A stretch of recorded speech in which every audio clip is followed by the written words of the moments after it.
weird.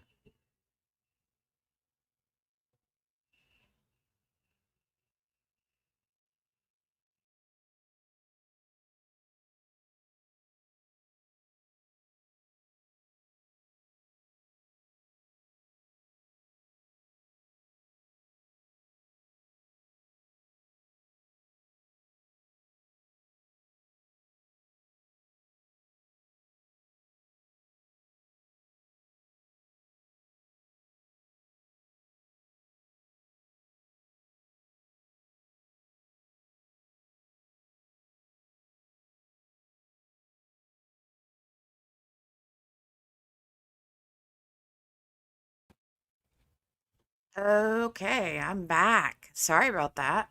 I kept getting an error saying StreamYard error, alert. Can you guys hear me now? Can you hear me now? Yeah, my mic is on. Just want to make sure that you can hear me now. All right. Yeah, I got in and I was like, wait a minute, what's going on? And I hit the live button and it just kept going round and round and round and round and round. So, thanks for coming back, you guys. Dale ran to town. I'm going to have to get a fill up of coffee. I forgot to do that. But no, Lisa worries. Don't be out here. I'm out lifting today, but I want to hear the story. Okay. So don't be texting and driving. So I'm glad that you're using your talk to text. Yes. Those are good. That's good. That's good, girl. Hi back, Tammy. Sherry's back. Hello. There's Vanessa. Hey. And Sherry. Wow, you guys are awesome. All right. So, I'm going to share the screen because we have a stream starting soon. Hey, Travis. Hello and welcome. Hello and welcome. Okay. Let's get this citizen's arrest turned deadly going. We will get it going. Looks like it's got 5 minutes and 38 seconds left before it starts, but you know how that goes. Sometimes it doesn't happen that way.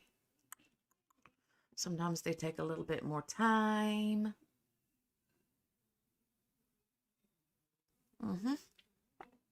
They do. They do.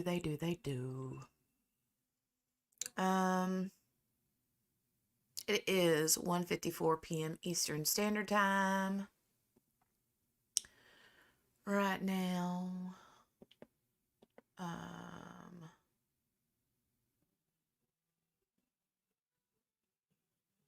Sad. She's such a pretty girl, isn't she? This Hannah Payne.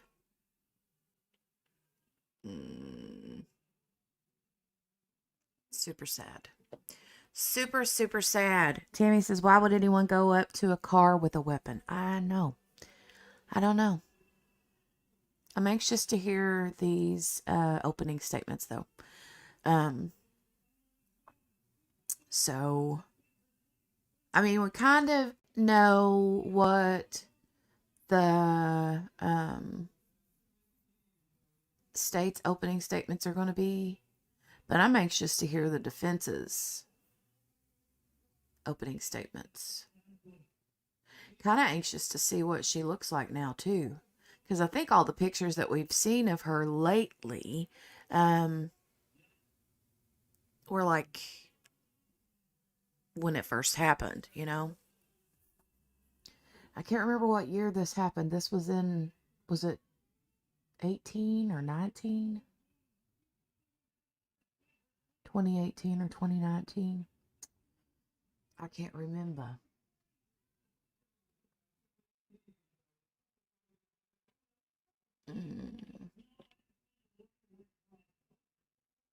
It was 2019. Yeah. 2019. All right, the stream is coming live now. Soon. There we go. There we go. I'm going to mute.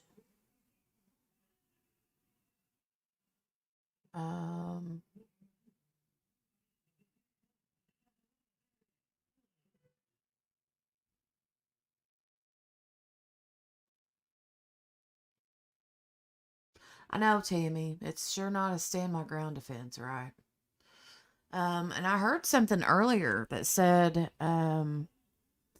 that they were. I think I heard someone say that they were trying to say that he supposedly pulled the like in the scuffle or whatever. He hit the trigger and it went all. I don't know. I don't know. But we'll maybe we'll hear about that if that's the case.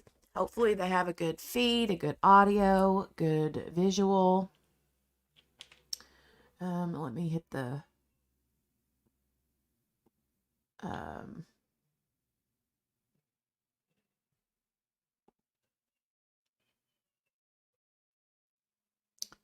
full screen on this.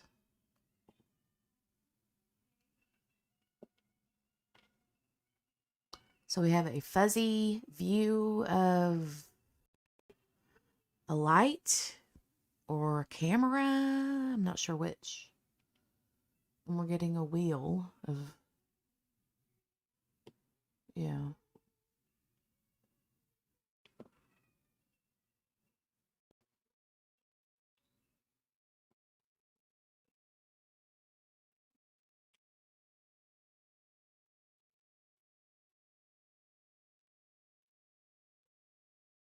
Hold on just a second. Trying to work.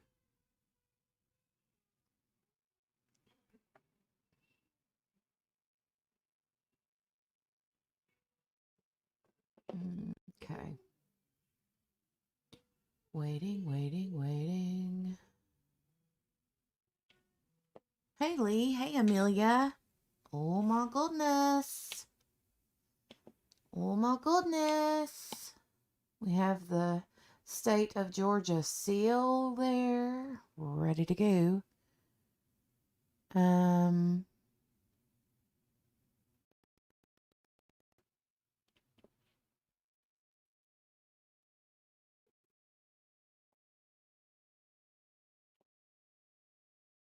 Not hearing anything yet.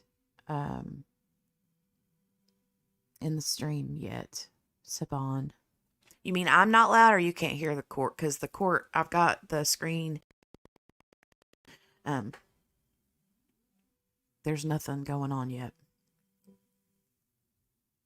You're still coughing a lot, Vanessa? Yeah.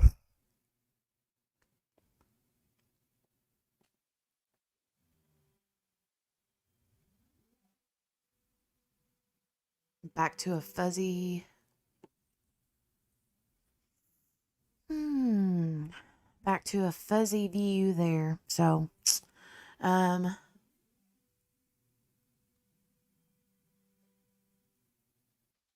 yeah, whenever I hear audio, I will mute my microphone.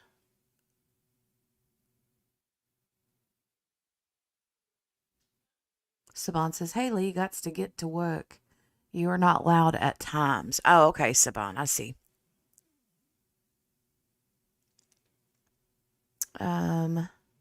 Yeah, I hope you feel better soon. I know that you've been working on feeling better. I just hope that you get better and stay better and quickly. Yes. How are you doing, Travis? How are you?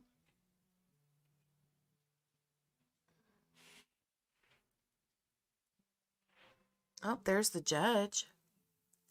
She's pretty. Judge Jewel C. Scott. Okay, we have audio now.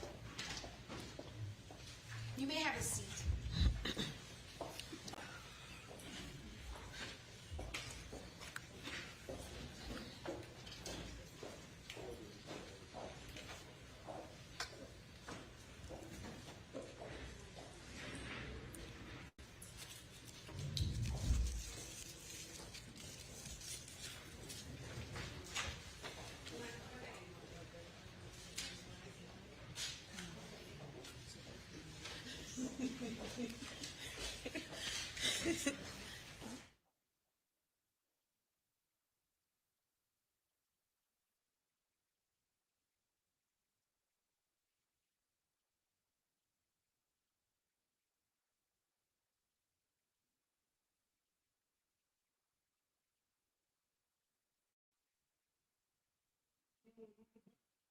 Yeah, no sound yet.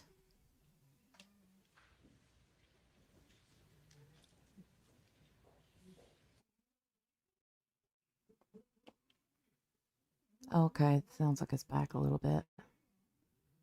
Um,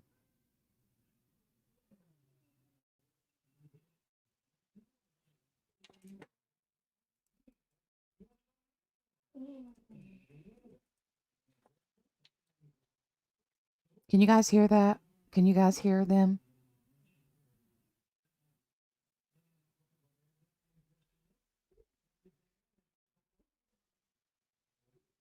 To be honest, I pray they don't make it a race thing. I know, Tammy, but I don't see that not happening.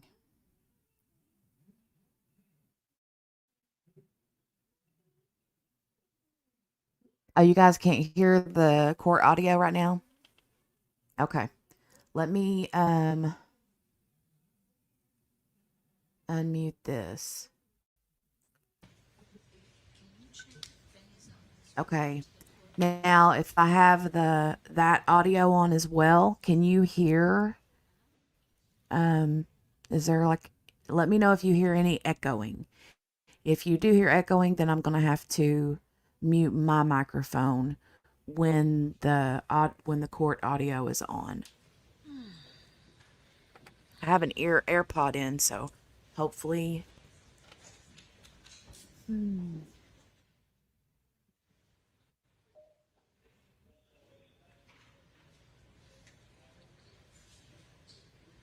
They keep turning it off and on, Tammy. I think that they're just trying to work out the kinks.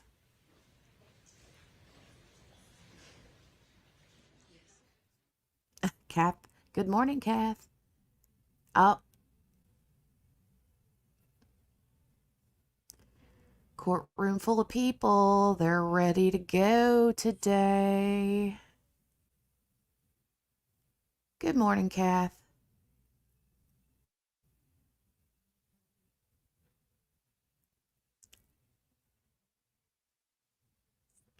Yeah, I'm not the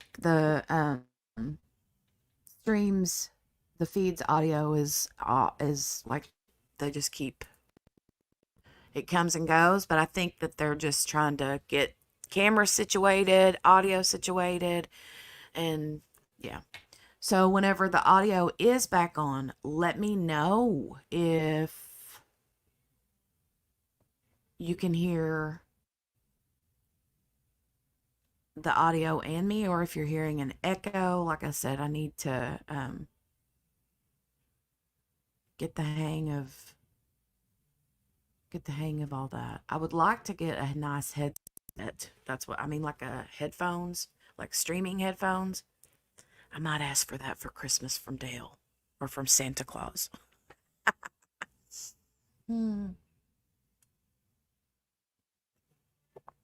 Oh, is that her? Is that her? Is that Hannah? That's Hannah in the white. Yeah, there she is. She looks nervous and anxious. Very long hair.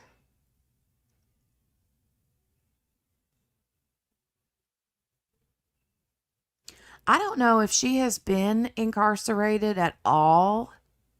I need to find that out because they don't usually talk about that kind of stuff throughout, like in front of the jury. They want to make it look like, you know, if she's been incarcerated, they don't want to, like, the jury to know that because it could be, you know, look bad on her, I guess, so to speak. She don't look like her pictures, I know. Hubby said he's going to get me gaming headphones because they will be good for recording. Oh, nice. Nice. Oh, looks like she's going to be a note taker. She's got an ink pen and a paper. So she came in with a purse. Oh, okay. I didn't notice that. Wonder where Abigail's at. Abigail is like, I want to watch this from the get go. She might be on a lunch break or something. Abigail might be. Oh, she's standing up. The judge is probably talking to her. Oh, we got audio. Can you guys hear, or is there an echo? Okay, thank you.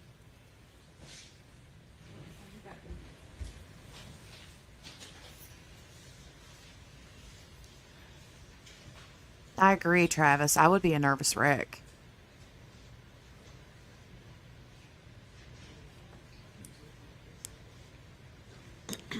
So, Chief Assistant and ADA Hunter, um, Ben is not here, Crystal is not here, so they're looking for a substitute IT person to come in to assist. We tried to check it ahead of time, but we could make it pull up, it just wouldn't make any noise. Okay. Your audio needs to be louder, courtroom, judge, attorneys. 5 minutes. All right. The estimated time of arrival for Attorney Tucker is the next 3 or 4 minutes, so I am going to step off. Hopefully the IT person will get here just to see what difficulties there are that they can fix. And what we can do, if IT people on the way. charge, there's 2 openings, and at least our first witness does not require any of the technology, as far as the volume. But after Okay. that, we will. But after the first witness, you will. Okay, all right. So let me step off for just a minute and I'll be right back. Kath, she just said that that a lawyer had an ETA, estimated time of arrival, of like 3 to 4 minutes. So maybe he or she was called away for some, wasn't there. I don't know. So yeah.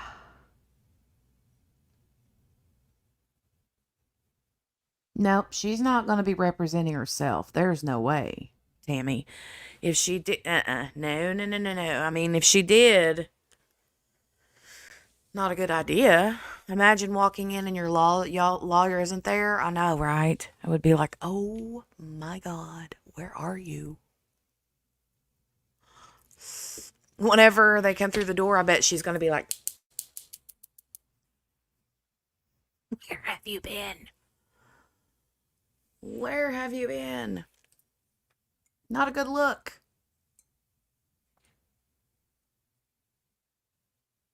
Not a good look. Clayton County, Georgia.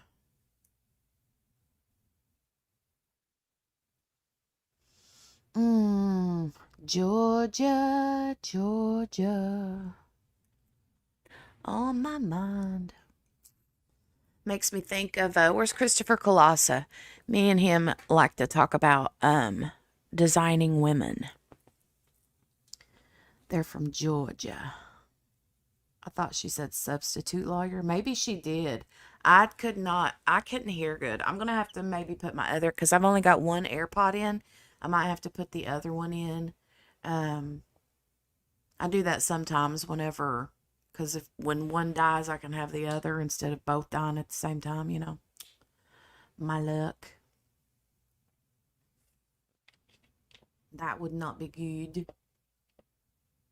Yeah, I was having a hard time, Kath. I think that she said the IT person was on the way, so I'm assuming they're going to come and take care of any like audio issues and stuff. I've got it, up as loud as I can on my end, so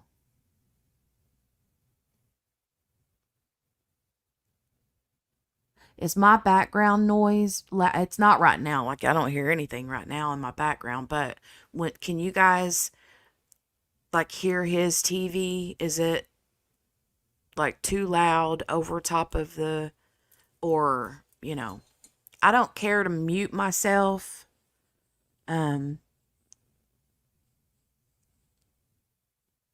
If need be. Whenever it gets started, Whenever it gets started.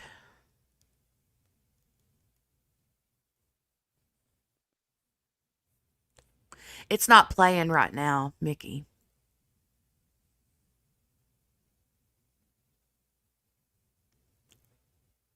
Okay. Tammy says, I've always got just one in my ear. Nope, I hear nothing in the background. Yeah, there's nothing in the background right now. He's got his TV off. I don't know if he's like flipping through looking for something on his phone because his TV is going nonstop 24/7. So the fact that it's not on right now, it will restart soon. I'm sure he might be in the kitchen grabbing a snack or something.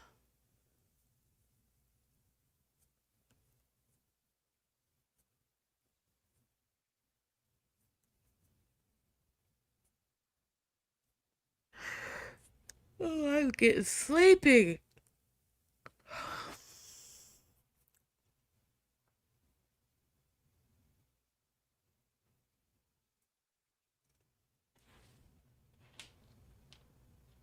Okay.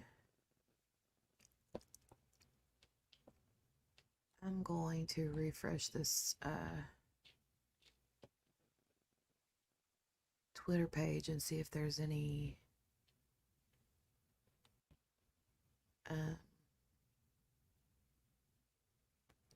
updates.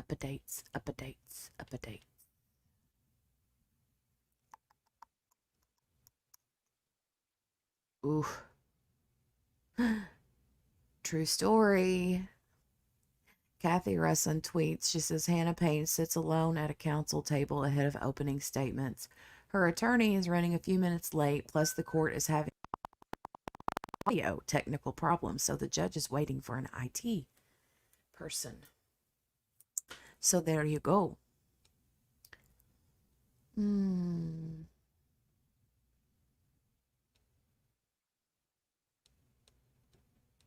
Okay. All right. It's fine now. I can't hear TV. Hey, Chris. Only being Chris. Hey, Jen. She says, I always seem to come in at the best times. Hee hee. Hello. Oh, Judge is back. Okay, good afternoon again, everyone. We do have a fairly full courtroom, and so there are expected protocols and decorum. There should be no conversations that are carried on, no loud exclamations, any facial expressions that will distract the jury in any way. And so those are the court's expectations, that everyone will conduct themselves with the decorum that I've just outlined. With respect to time frames, when I give a time frame, I do expect that there will be adherence to that time frame in terms of when we commence, when we recess, and when we adjourn. So if everyone would adhere to that, that would be greatly appreciated. I think it will certainly move things along effectively. Are councils ready? Ready for you to adjourn. Judge, the state is ready. We do have, I anticipate that I will be invoking the rule of sequestration. I'm sure the defense will join in on that. The victim's rights statutes and constitutional amendment permit in a murder case that one member of the next of kin is permitted to remain in the courtroom, and we are requesting that that be permitted. She is the first witness and is only going to testify regarding very minute things. She is not a fact witness as far as the incidents that are concerned, and we would request that she be permitted to remain in the courtroom through the charge process and the opening statement. Okay. No objection as long as she abides by the court's instructions on amending things in a manner that is appropriate for the court. Okay. The court will grant the request. Thank you, Judge. And the rule of sequestration has been invoked. If there's anyone in the courtroom who's going to be called as a witness, then we're going to ask you to step outside until you're called. Okay. I am going to bring the jurors in at this time. You can bring them in, Mr.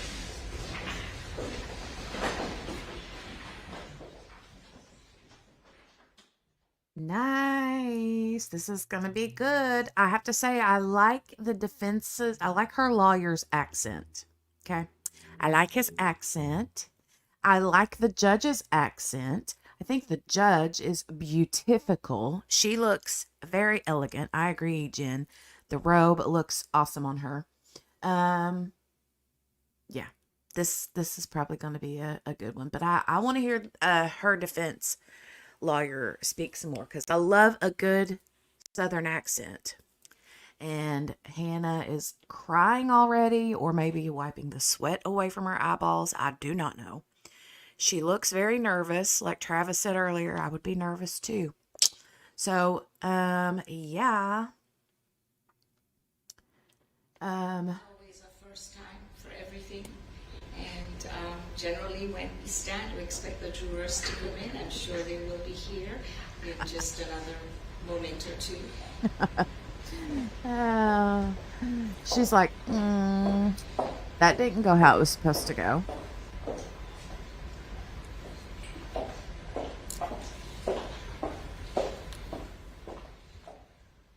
Awesome. I also love a courtroom with no carpeting. Yeah. Gotta love that because you love the clickety clacking of the heels. Just saying. I love a good sound of a shoe on a floor. A high heel, that is.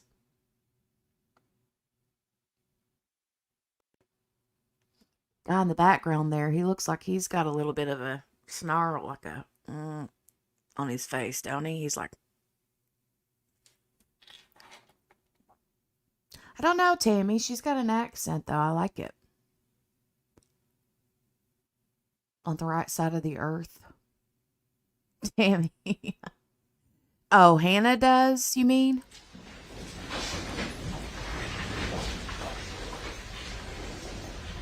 Welcome back, members of the jury. Hope you all had a good lunch. You've been sworn and empaneled to try this criminal case entitled The State of Georgia versus Hannah Renee Payne. During the introduction, I did read the indictment to you. I am going to do so again. I'm going to go ahead and read the indictment.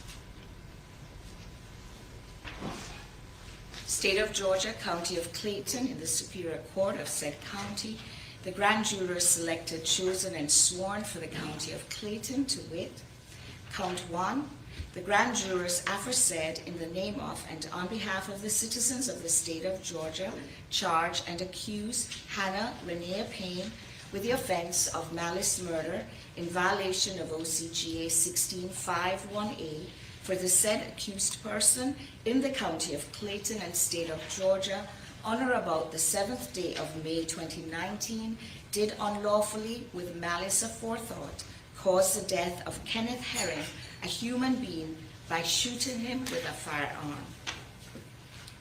Count 2. The grand jurors aforesaid in the name of and on behalf of the citizens of the state of Georgia charge and accuse Hannah Renee Payne with the offense of felony murder in violation of OCGA 1651C for the said accused person in the County of Clayton and state of Georgia on or about the 7th day of May 2019 while in the commission of the offense of aggravated assault as alleged in count 3, a felony, did cause the death of Kenneth Herring, a human being. Count 3. The grand jurors aforesaid in the name of and on behalf of the citizens of the state of Georgia charge and accuse Hannah Renee Payne with the offense of aggravated assault in violation of OCGA 16521 for the said accused person in the County of Clayton and state of Georgia on or about the 7th day of May 2019 did make an assault upon the person of Kenneth Herring with a firearm, a deadly weapon. Count 4. The grand jurors aforesaid in the name of and on behalf of the citizens of the state of Georgia charge and accuse Hannah Renee Payne with the offense of felony murder in violation of OCGA 1651C for the said accused person in the County of Clayton and state of Georgia on or about the 7th day of May 2019 while in the commission of the offense of false imprisonment as alleged in count 5, a felony, did cause the death of Kenneth Herring, a human being. Count 5. The grand jurors aforesaid, in the name of and on behalf of the citizens of the state of Georgia, charge and accuse Hannah Renea Payne with the offense of false imprisonment in violation of OCGA 16541 for the said accused person in the county of Clayton and state of Georgia on or about the 7th day of May 2019 in violation of the personal liberty of Kenneth Herring, did unlawfully detain Kenneth Herring without legal authority. Count 6. The grand jurors aforesaid, in the name of and on behalf of the citizens of the state of Georgia, charge and accuse Hannah Renea Payne with the offense of possession of firearm during commission of a felony in violation of OCGA 1611-106 for the said accused person in the county of Clayton and state of Georgia on or about the 7th day of May 2019 did have on her person a Springfield 9mm, a firearm, during the commission of the crime of malice murder as alleged in count 1, a felony, a crime involving the person of Kenneth Herring. The grand jurors aforesaid, in the name of and on behalf of the citizens of the state of Georgia, charge and accuse in count 7 Hannah Renea Payne with the offense of possession of firearm during commission of a felony in violation of OCGA 1611-106 for the said accused person in the county of Clayton and state of Georgia on or about the 7th day of May 2019 did have on her person a Springfield 9mm, a firearm, during the commission of the crime of felony murder as alleged in count 2, a felony, a crime involving the person of Kenneth Herring. Count 8. The grand jurors aforesaid, in the name of and on behalf of the citizens of the state of Georgia, charge and accuse Hannah Renea Payne with the offense of possession of firearm during commission of a felony in violation of OCGA 1611-106 for the said accused person in the county of Clayton and state of Georgia on or about the 7th day of May 2019 did have on her person a Springfield 9mm, a firearm, during the commission of the crime of felony murder as alleged in count 4, a felony, a crime involving the person of Kenneth Herring, contrary to the laws of said state, the good order, peace, and dignity thereof. Tracy Graham Lawson, District Attorney, Clayton Superior Court, May 2019. To this indictment that I've just read to you, the defendant has pled not guilty and denies each and every allegation therein. This is what forms the issue that you have been selected, sworn, and empaneled to try.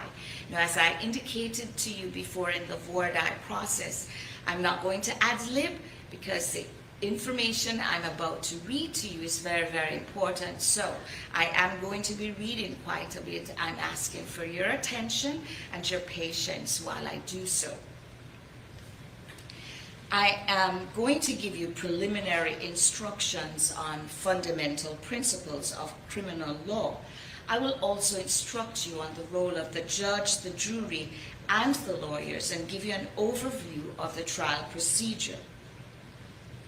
The defendant is charged in the indictment with crimes that are violations of certain laws of the state of Georgia. I want to emphasize to you that the indictment, including all the 8 counts that I just read, and the plea of not guilty are the legal procedures by which these criminal charges are brought against the defendant. The charges and the plea of not guilty are not evidence of guilt, and you should not consider them as evidence or implication of guilt of any crime whatsoever. The defendant is presumed to be innocent until proven guilty. The defendant enters upon the trial of this case with a presumption of innocence in her favor, and this presumption remains with the defendant until it's overcome by the state with evidence that is sufficient to convince you, the jurors, beyond a reasonable doubt, that the defendant is guilty of the crimes charged. No person shall be convicted of any crime unless and until each element of the crime is proven beyond a reasonable doubt. The burden of proof rests upon the state to prove every material allegation of the indictment and every essential element of the crimes charged beyond a reasonable doubt. However, the state is not required to prove the guilt of the accused beyond all doubt or to a mathematical certainty. A reasonable doubt means exactly what it says. It is a doubt of a fair-minded, impartial juror honestly seeking the truth. It is a doubt based upon common sense and reason. It does not mean a vague or arbitrary doubt, but it is a doubt for which a reason can be given arising from a consideration of the evidence or lack of evidence, a conflict in the evidence, or any combination of these. There is no burden of proof upon the defendant whatsoever, and the burden never shifts to the defendant to prove their innocence. If after giving consideration to all the facts and circumstances of this case, your minds are wavering, unsettled, or unsatisfied, then that is a doubt of the law, and you should acquit the defendant. But if no doubt exists in your minds about the guilt of the accused, then you will be authorized to convict the defendant. If the state fails to prove the defendant's guilt beyond a reasonable doubt, it would be your duty to acquit the defendant. Under our system of justice, it is my duty as a trial judge to determine the law that applies to this case and to instruct you as the jurors on the specific rules of law that you must apply to the facts in arriving at your verdict. During the trial, I may be called upon to rule on motions or objections to evidence. Nothing I say in making these rulings or at any time during the trial is evidence and should not be considered as an indication that I have any leaning in this case whatsoever.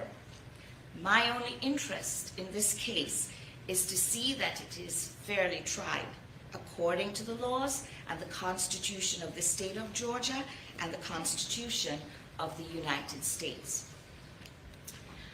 Counsel serve as advocates for their clients and are duty-bound to represent their clients to the best of their ability. The lawyers also serve as officers of this court and as such are bound to follow applicable laws, trial procedure, and rules of evidence during the trial.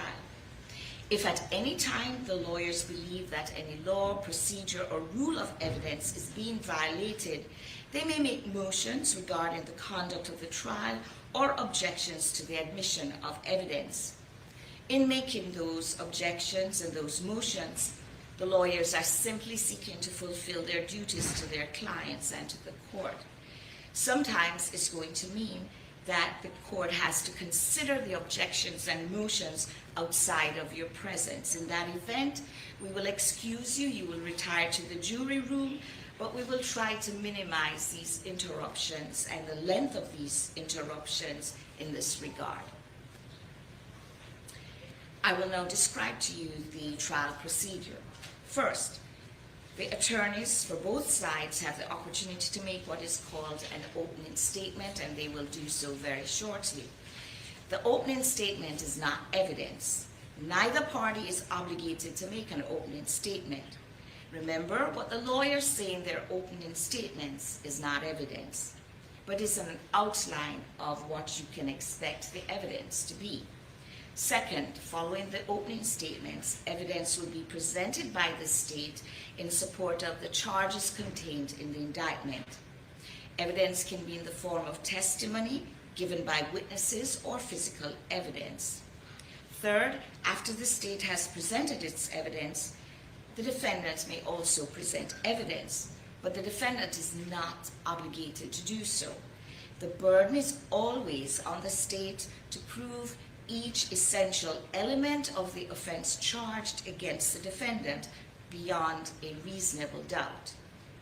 The law never imposes on the defendant in a criminal case the burden of testifying, calling any witnesses, or introducing any evidence whatsoever. After the presentation of all the evidence, Camera guy the should attorneys will totally have the do opportunity to do what is a called a closing like argument or super summation. close up, like At this inside of her time, dad's the nose while attorneys he's may asleep, suggest right? which Oh my laws are God. applicable and how they should be considered in light of the evidence, and point out to you certain parts of the evidence that they think are favorable to their position. What is said in closing arguments, just as what is said in opening statement, is never evidence. The goal of the closing argument is to persuade you to decide the case in their favor. Following the closing arguments, I will charge you more specifically on the law that applies to this case. I will then ask you to retire to the jury room to deliberate and to reach a verdict. As jurors, you have a very significant and important role. It is your duty to determine the facts of this case and to apply the law that I will give you to the facts of this case. I will instruct you on the laws that you are to apply. Evidence, by definition, is the means by which any fact in issue is established or disproved. Evidence consists of two things: testimony and exhibits. The object of this trial, ladies and gentlemen, is to discover the truth. During the trial, the admission of evidence will be governed by certain rules of evidence.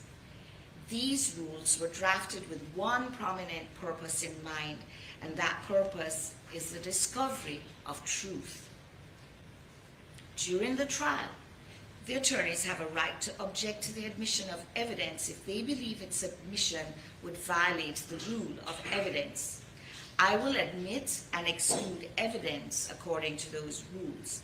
If I overrule an objection, that means that you are allowed to consider the evidence being offered.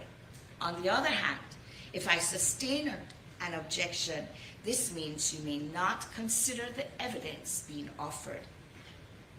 You should only consider that testimony and those exhibits that are admitted, and you should draw no inferences and make no assumptions about the evidence objected to if the objection was sustained.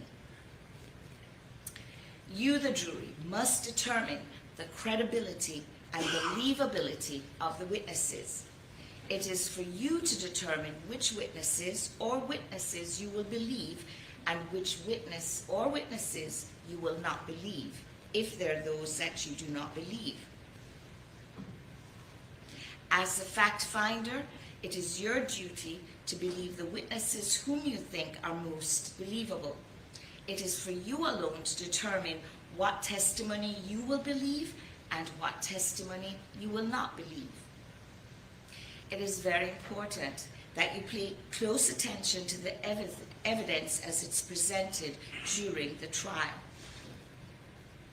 If you're in need of a recess at any time, please raise your hand and I will recognize it, because it's very vitally important that you are as comfortable during this process so that you can focus on the evidence being presented. I know your seats are probably very hard. If you feel you need to bring a cushion in to make it more comfortable so that you can pay attention to the evidence, then certainly feel free to do so tomorrow. It is very important Somebody needs that to you tell view her the daddy evidence that. with an open mind at all times and reach no final conclusions until the trial is over. Do not jump to conclusions before all of the evidence is presented. Also, remember, during the course of this trial, it would be improper for you to discuss this case with anyone or to allow anyone to discuss this case with you or in your presence.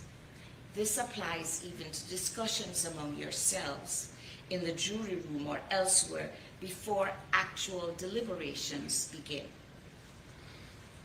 Should anyone try to discuss this case with you or in your presence, please get that person's name and report it to one of the bailiffs or to me. It is also important that you do not talk with any of the attorneys, the defendant, or any witnesses in this case at any time about anything during the course of this trial. This is necessary because not only must you be impartial, you must also appear to be impartial at all times. For this reason, if you see any of the attorneys in the hallway or an elevator, they will likely avoid you, avoid speaking to you, or they may not even acknowledge your presence. They're not being impolite. Rather, they're simply following the protocol as enunciated by the court. With respect to note-taking, you've been given notepads and pencils and pens for use during the course of the trial. You may take notes, but you're not required to do so. If you decide to take notes, remember that note-taking should not divert your attention from paying attention to the evidence and evaluating witnesses' credibility. Your observation of the witnesses during their testimony can be vital to your determination of the believability of their testimony. The notes that you take are for your use only and are not to be shared with anyone else until you begin deliberation with your fellow jurors.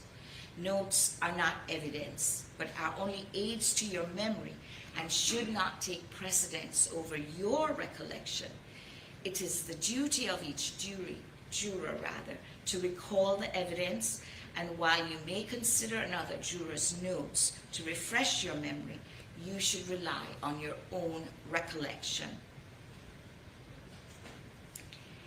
Again, your notes must be left in the jury room except when you're in the courtroom.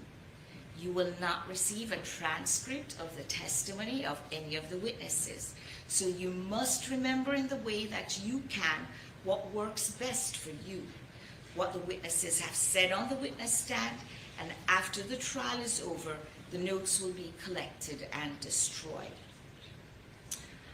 I instruct you, ladies and gentlemen of the jury, that you must decide this case for yourself, solely on the testimony that you hear from witnesses and the exhibits admitted into evidence.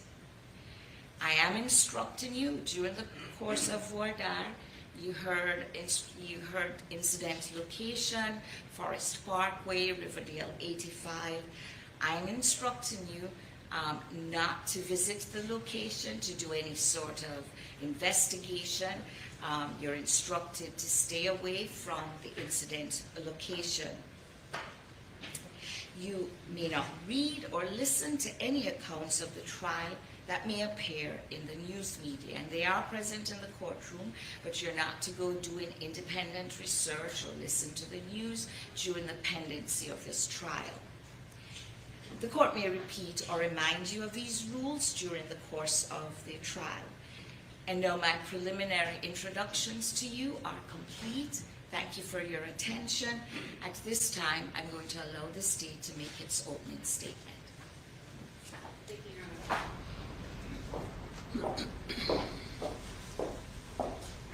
On May the 7th of 2019, defendant Hannah Renee Payne had the audacity to chase, corner, detain, assault, shoot, and kill an unarmed 62-year-old Kenneth Herring who was sitting in his own car. All because she didn't like his driving and she didn't like how he acted.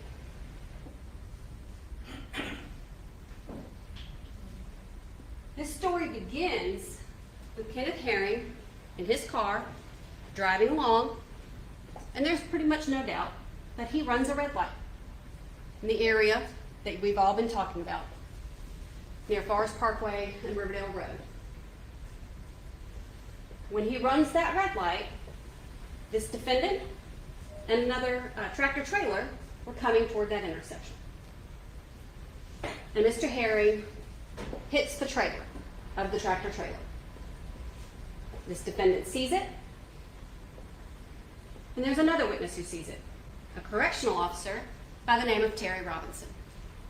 And everybody pulls off to the side to deal with the fact that there's just been a traffic accident. 911 is called, to say, here we are, there's a traffic accident. Mr. Robinson calls 911, and so does the defendant. And there are the truck driver, the defendant, Terry Robinson, and Mr. Herring kind of hanging out on this scene. As it so happens, that just happened to be one of the worst traffic days in that area. 285 was shut down because a battery truck had caught on fire. So law enforcement is kind of blocking the entrance and exits for 285, and then there's another accident somewhere else in that area. So traffic is piled up, cars everywhere, no one can really get anywhere. And it's taking law enforcement a few moments to get to the scene. Well, the defendant didn't like that. She didn't like how long it was taking, and you'll hear that she called back. But you're also going to hear that Terry Robinson called. And he called because he had concerns for Mr. Herring. Mr. Herring appeared somewhat confused after the accident. Kept saying, "Who hit me? What's happening?" Things along those lines.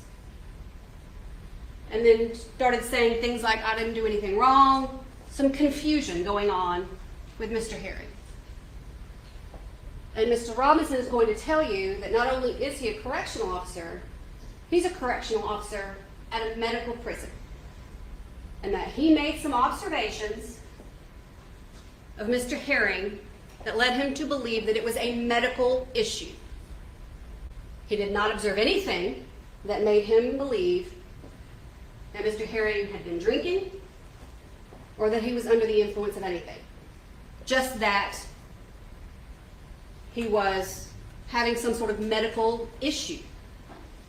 And he would say that it was consistent with medical issues he's observed in the medical prison with people who are having issues with diabetes. And he will testify that he also observed needles in Mr. Herring's vehicle while they're hanging out on scene. And he will tell you that for those 20 or so minutes that everyone is on this scene, no problems. As far as no arguments, Mr. Herring says nothing to the defendant. He does nothing to the defendant. There's no hand gestures. You're number one in my book, as was talked about some in jury selection. None of that. Because Mr. Robinson knew it's best to keep everybody kind of separated and calm. So it's a pretty calm scene. And he will also tell you that there was extensive damage to Mr. Herring's vehicle. Stuff coming out the front, fluid leaking out of the bottom. It's not going to be running for long. He realized at some point, Mr. Robinson did, that Mr. Herring's kind of circling his vehicle. And they begin to think, he doesn't know what's going on. He might get in his car and drive somewhere. So that's why Mr. Robinson calls 911 a second time saying, "Listen, I asked y'all for an ambulance 20 minutes ago. Something's not okay here. Something's wrong with this gentleman. Where's the ambulance?" And the defendant calls. "Well, I called y'all 20 minutes ago." And then starts saying, "I think he's going to leave the scene." And sure enough, Mr. Herring does get in his vehicle and begin driving. And the defendant, even though the first accident really didn't have very little to do with her, has the audacity to get in her vehicle and chase him. And while she's driving off, Mr. Robinson is basically saying, "Well, maybe you can get a picture of the tag or get the tag number. Maybe you can get that information." The defendant is narrating what she's doing to the 911 operator, who of course, tells the defendant, "Ma'am, don't chase him. That's not safe. Don't follow him. We don't need you to do that. But this defendant, as far as she was concerned, was the rightest person she knew.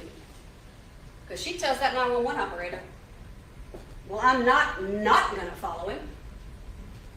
I don't know what he's going to do. I don't like how he's driving, basically.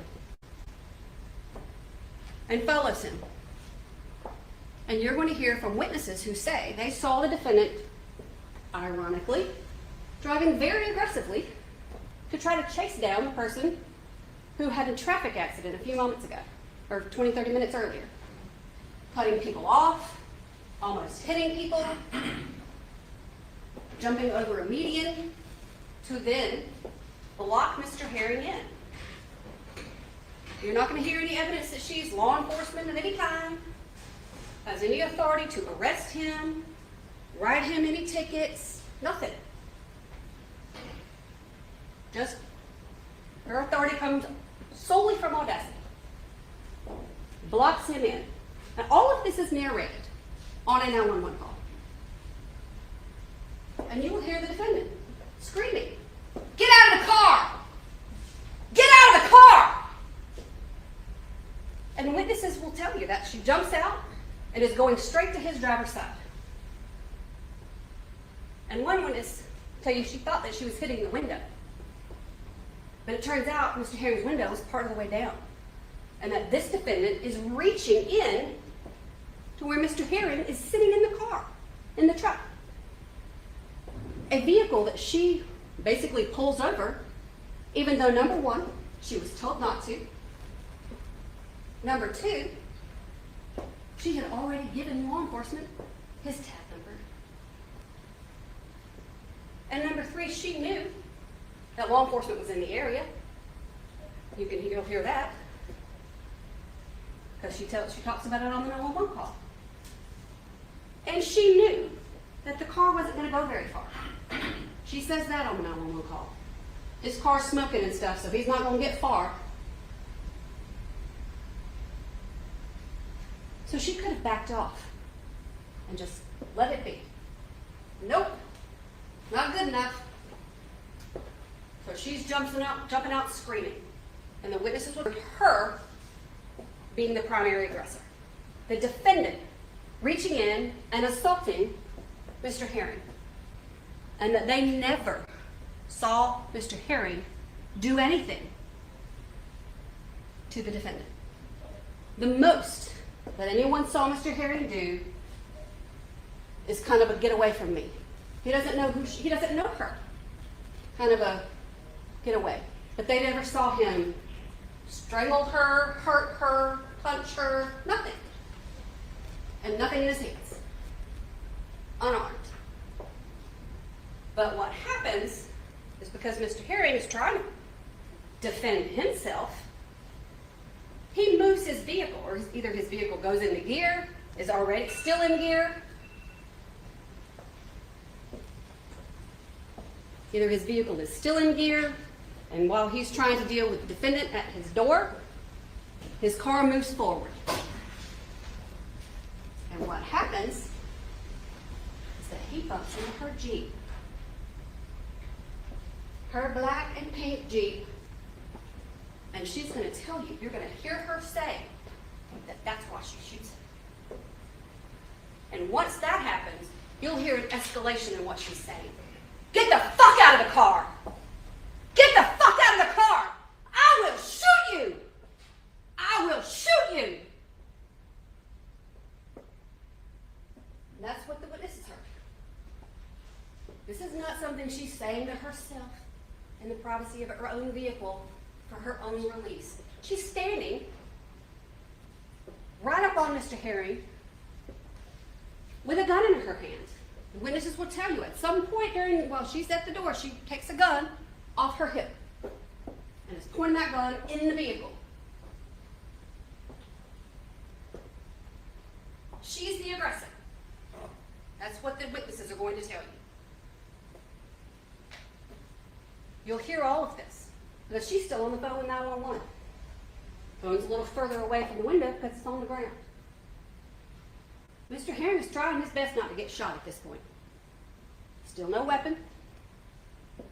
Still trying to get the gun away from him, away from her, whatever. She's the only one with a weapon. So he is trying to defend himself. And after she shoots him, she picks up the phone with the 911 operator going, ma'am,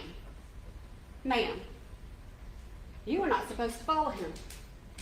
She's going to tell you, the very first thing she says, he hit my car. That's what she says. You will hear her tell you in her own words why she killed this man. Then she tells the 911 operator, he pulled the trigger on my gun and shot himself. That's the level of audacity you're going to hear. Trying to claim this man would shoot himself. When we believe that the evidence will show through the witnesses, video, photographs will prove otherwise. And we expect that you will hear that the law will tell you that doesn't matter anyway. Because if she's the primary aggressor, Mr. Herring can defend himself. But he still never has a weapon, gets out of the car, or does anything. Other than, as you will see, hands up. Maybe trying to get her out of his window. Law enforcement is in the area. In fact, she's still basically on the phone with 911 when they get there. Because, as I just told you, there's a lot of traffic in the area. Cars can't really go anywhere. Nobody's going anywhere fast. So there are other drivers who watch this happen. There are people who are behind the defendant, behind Mr. Herring's car, beside Mr. Herring's car. There are witnesses who watch it. And one of them runs to where he can see that the police are blocking the interstate and comes down there and says, she just shot somebody. Somebody just got shot. Please come down here. And law enforcement gets there. And as soon as they arrive, they ask, who shot? And the defendant says, I did. And is allowed to politely hand over her gun to a police officer.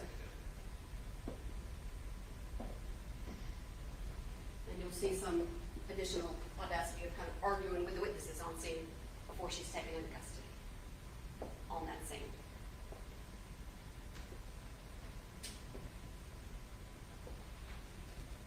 You're going to hear from several of those eyewitnesses who were in that traffic area, who will tell you who they saw armed, who they saw being aggressive, who they saw being violent.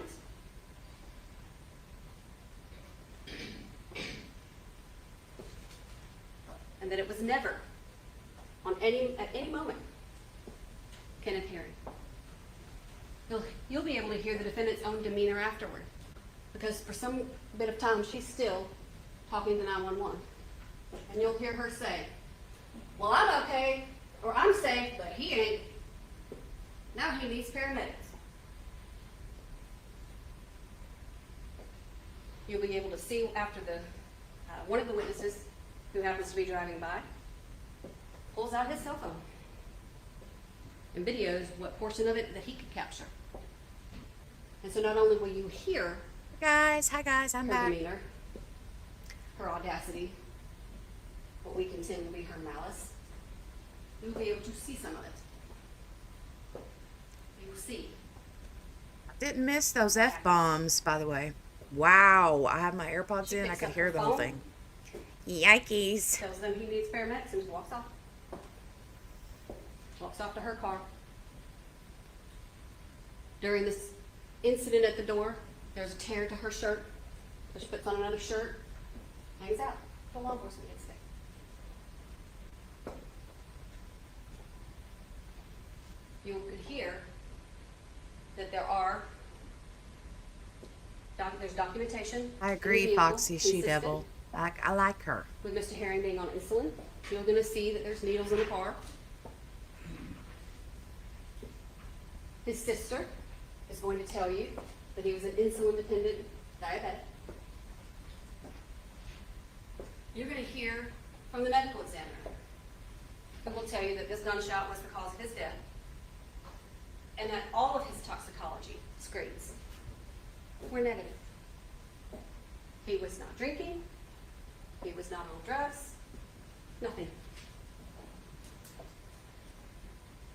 But we expect that you'll hear some further audacity today regarding trying to say some bad things about Mr. Herring. We expect that you'll hear some claims that Mr. Herring was the aggressor, despite the fact that he was chased down and cornered and unarmed.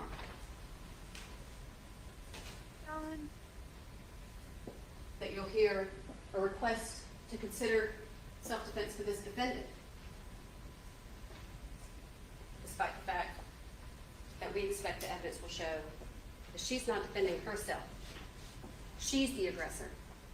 And anything Mr. Herring did would be to try to save his own life, even though he failed. You're also going to hear some scientific evidence. We're just trying to make sure that you have all of the evidence that we have that we can present to you.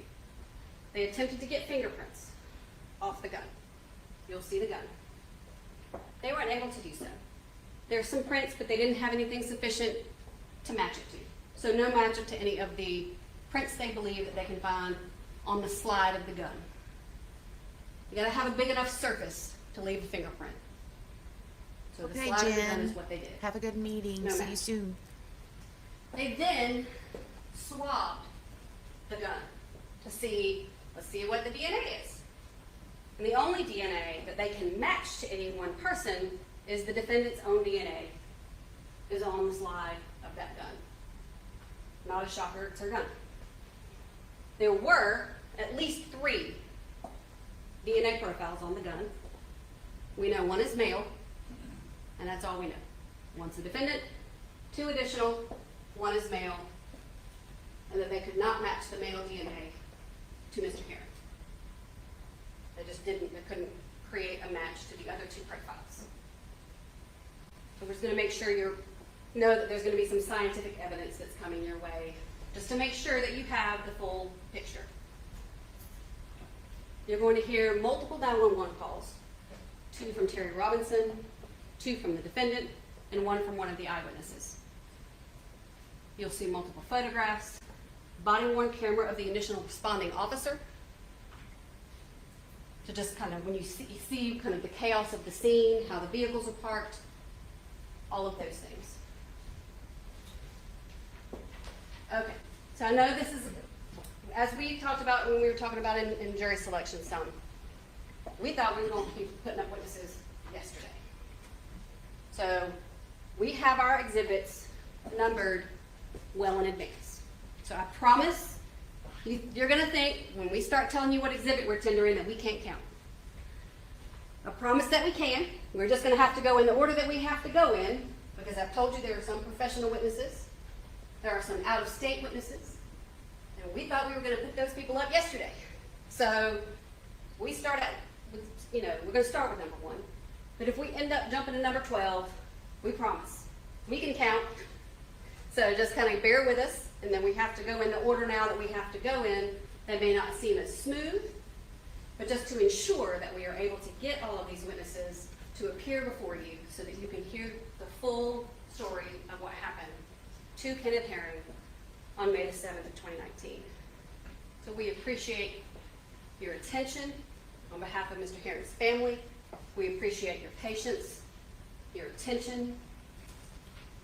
And at the end of this trial, ADA Nigel Hunter is going to come before you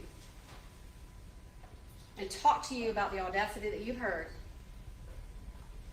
about the malice that you are going to hear, about the felonies that were committed by this defendant with no justification whatsoever, and she will request that you speak the only verdict that tells the truth about what happened to Kenneth Herring on May the 7th of 2019. That made me And laugh, that is that this Steph. defendant is guilty of malice murder, felony murder, aggravated assault, false imprisonment, and possession of a firearm during the commission of a crime.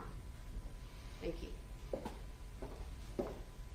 Thank you, Chief Assistant Attorney. You may approach. Nice Okay. job. Okay, I really liked her opening statements. Let's see how he does. Let's see how he does, you guys. What do you think so far? Mickey said that Hannah's got long blinks. She is doing that. Yeah, I don't know. I don't know. They're having a quick little sidebar.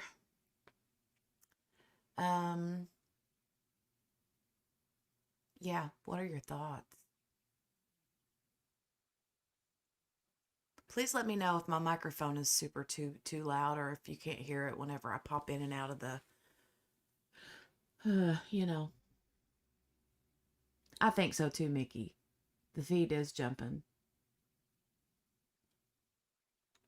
a little bit. Case closed. She's guilty, says Steph. We shall see. We shall see. I thought it was interesting, though, when they said that about the DNA on the gun. You know, that one is a male, but they can't identify the male as Kenneth Herring. So, I don't know. The lady lawyer is good. Yeah, I like her, Kath. Made her look like she was sleepy. Yeah. There's Daddy. Oh my God, he's so tired. He's so sleepy. Look at him. Oh, he's even doing the... He's not going to make it. He's not going to make it. He ate lunch. They had lunch. He got his belly full. And he's like ready for nap time. He's ready for nap time. It's like... He's like the old man that falls asleep in the middle of a church, Sunday morning church. You know? Pitiful, said Mickey. I kind of feel bad for him. He's probably like, this has been years and I have to be here and I'd rather be home. Tammy watches the body language guy and she is nervous when she blinks. Yeah, probably. Dad's still back there just like...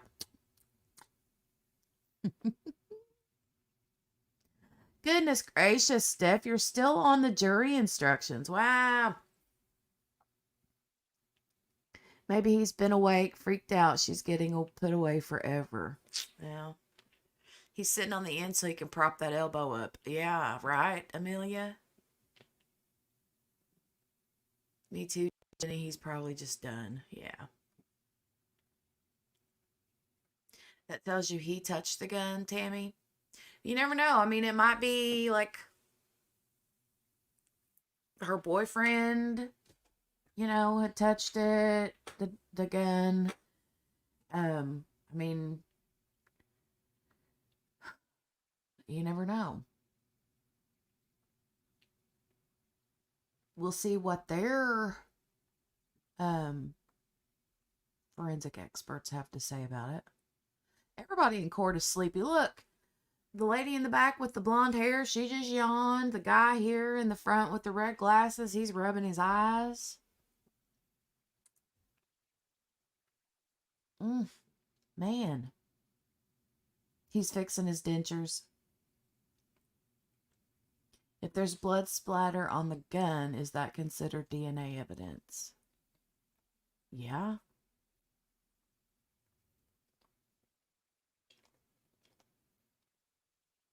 Well, but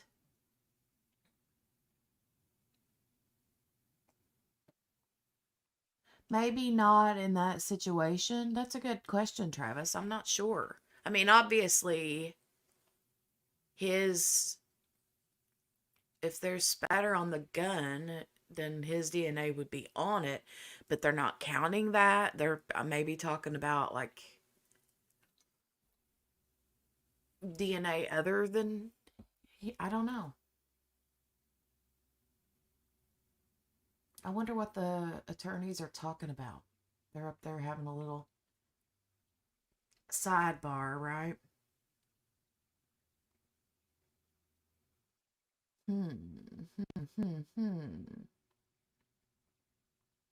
Okay, Dad is turned around talking to whoever's sitting beside of him.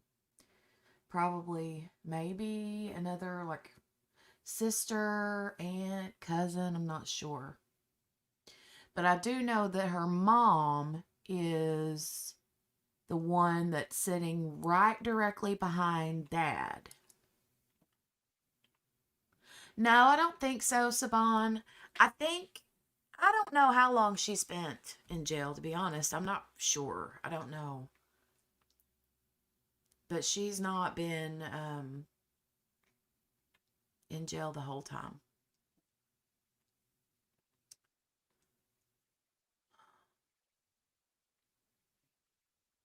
So that's the state side. I wonder if these are probably a lot of Kenneth's family. Let's see, he was 60 something. I don't know if he was married. Yeah, I'd be interested. I wonder if that's his wife. I don't know. I don't know.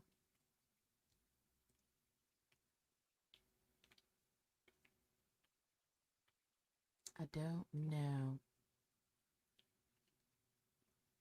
Fingerprints, they're talking about prints. Okay.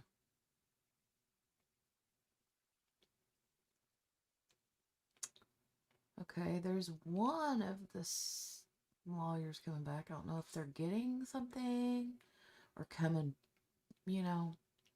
I don't know. I was talking about Judge Darrow, Jennifer Darrow from Wisconsin yesterday. We were talking about her. And she was the one that was over the Daryl Brooks case, and recently the eye drop murder case. I was talking about how I really like her because she does the like comfort break thing. She always calls those like quick 15-20 minute breaks. She calls them comfort breaks. But I really like her because any time that they have sidebars like this, whenever they go back on the record with the jury out of the presence of the jury, usually, she will go over what happened, what the sidebar was spoken about. I like that because I'm like, ooh, I want to know, right? But then most other people, I don't never see them do that. Most other judges, I don't see them do that. But I really like that Jennifer Darrow does that. She does it like every single time with every single sidebar. Yeah. She always makes sure to put it on the record, and which it's on the record anyway, even if we don't get to hear about it, right? But I don't know. I think it's pretty cool. Hey Sam, how are you, Blunts and Gems? Hey. Let's see. I thought she walked in with her purse. She walked through the court doors, not with guards. Yeah. I'm not there yet, but where are the prints? If he grasped the gun to pry it away from pointing it at his body, is different than the handle. Yeah. Well, you would think if he did grab it, that his prints would be on the slide, you know? Only Steph, this is the discussion we're having. Didn't the DA say it was a small gun, so less surface area to touch? Okay, we're back.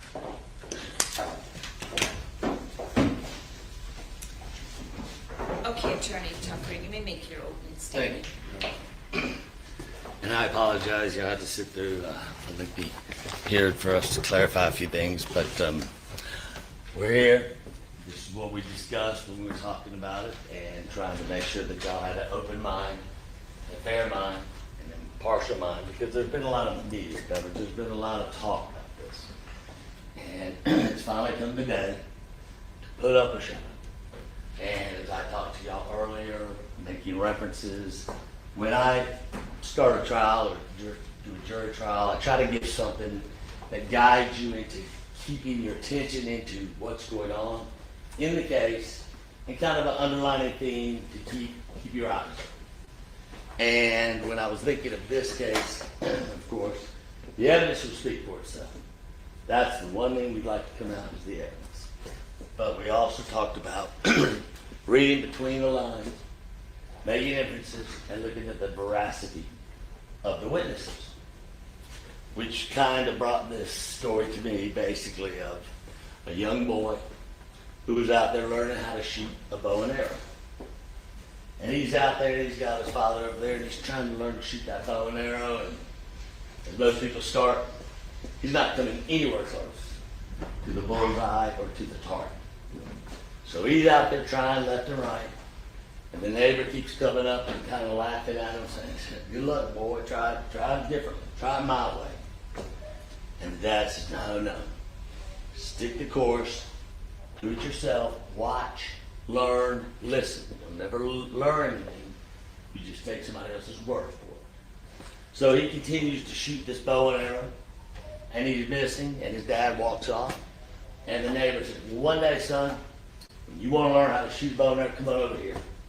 And look at this." And he points. Lo and behold, there's a tree. And it's got an arrow right in the smack middle of a target. And then he looks at another tree. And there's that arrow, boom, right in the middle of the heart of that target, the bullseye. And he sees another one. And that young boy, just like any other kid, looks around, sees his dad's not there. And he runs over to the neighbor. And he says, "Sir, show me how to do that. I can't hit the bullseye. Can you show me how to do it?" He goes, "Maybe a little later, boy. Maybe a little later." The kid's shaking his head because he really wants to know how to do it. So he walks up on the man. He's in there talking to his friends. And he begs him, "Sir, show me how to shoot. I got to be an archer like you. I want to be able to hit the bullseye all the time." And the man says, "Look, son, I don't have time for you today. Let me just tell you how you do it. I take that bow and arrow, I shoot it into a tree, and then I paint the bullseye around it." And that's what's happening here. We got a situation, and let me, for the record, make it clear. This is a tragic situation. It's a tragic situation because one man has lost his life, and the other person has lost their chance to ever really live a normal life. So as we go through here and we see people try to paint a bullseye around an individual, the paint's not going to be there. That's not going to be enough evidence to make it look like a bullseye. It's not even going to be enough evidence to make it look like a target. So when you hear the evidence, and we anticipate the evidence to come out and talk about an accident, not a fender bender, an accident. A truck that runs a red light, nails, not just hits, nails an 18-wheeler, and disables it, puts it to the side. The correctional officer does show up on the scene. He identifies himself as a law authority and a correctional officer, and he's trying to take control of the scene and make sure everything's going on. Unfortunately, like a lot of times in Clayton County, the 911 and the authority doesn't show up in time. People are getting impatient, worried. Is he injured? Is he going to have enough, time for somebody to come and help their injuries? And in the meantime, the individual that caused the accident is walking around. He's checking out his truck, make sure it's working. He's walking around, a little aggressive, a little faster this time. And on that 911 call, you're going to hear the correction officer say, "Sir, Get away from that vehicle. That thing's about to blow. It's smoking. You got radiator fluid coming out of it. This thing's not operational. Move away from it. And he turns and he talks to the 911 operator and says, "Man, he's over here he's getting a little crazy. I mean, we don't know what he's going to do." And then you hear him again say, "Sir, get away from that. Don't you leave. Don't you leave." And he turns and starts getting a little bit more excited. And he says, "Somebody get a picture of that. Somebody get a picture of that." Finally, Hannah is on the phone with 911, telling them pretty much the same thing. "Man, what? I don't know. This guy's leaving the scene. Get the tag number. Get the tag number." And the correction officer, "Get the tag number. Go." That's what you're going to hear on 911. You're not going to hear anything different. You're going to hear that. You're going to get to decide what was meant when he tells her, go, get that tag. And she's on the phone with 911. And of course, 911 hearing both, "Can you get the tag?" She goes, "Yes, ma'am, I can. I can get the tag." In a calm voice. Not an excited voice, calm voice. "Do we get it?" And then there's kind of radio silence. No one's really having much of a discussion because in the end, to make sure justice is accomplished, they want to see the tag number to identify who caused this accident, to hold them accountable. And therefore, they say nothing. They just let her get the tag. And she starts rattling off the tag. And then all of a sudden, it's like, "Man, we don't want you to pursue. We want your safety. We want for your safety to stop pursuing and to come back to the scene of the accident." And that's where she says, "Man, I'm not going to knock down. I mean, he's already caused one accident. Can I just kind of lay back, scoot back a little bit more, but make sure the authorities know this is the vehicle they're looking for?" She says, "No, I want you both come back right now." And that's when she pulls in front. And then you will see and you'll hear from witnesses and you'll get to see the video. She didn't ram him. She didn't cut him off.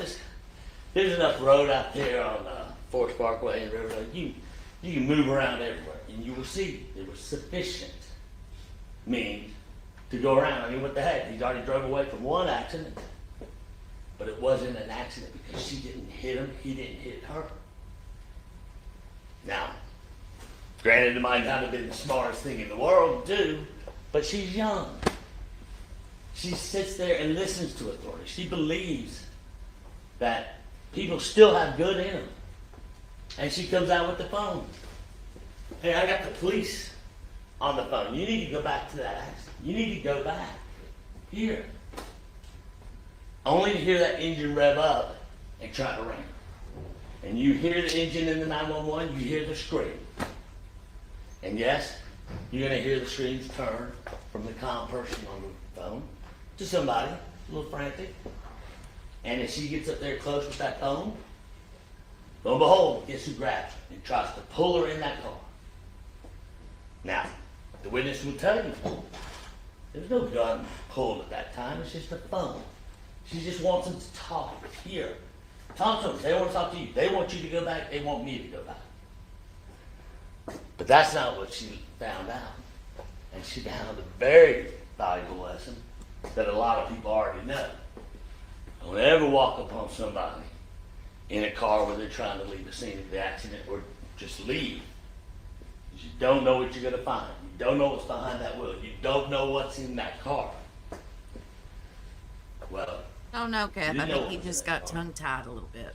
there's a lot of things in that car. A lot of things that shouldn't be in that car. They're going to show you pictures of a knife. They're going to show you pictures of a chain or a small, a small saw. Work tools that can be used aggressively to cause substantial, serious, immediate harm. But at that point, she's not thinking about that. She's shocked that the guy grabbed her when he's just trying to hand the phone or let the phone see that the police are on it to talk to him. And upon grabbing her, it's pulling her into the car. And you will see pictures. And you will hear testimony. And you will see scratches all over her neck. Scratches on the back of her head. all these bruises on her face. You're going to see those. These are evidence that are going to come in. These pictures we're taking right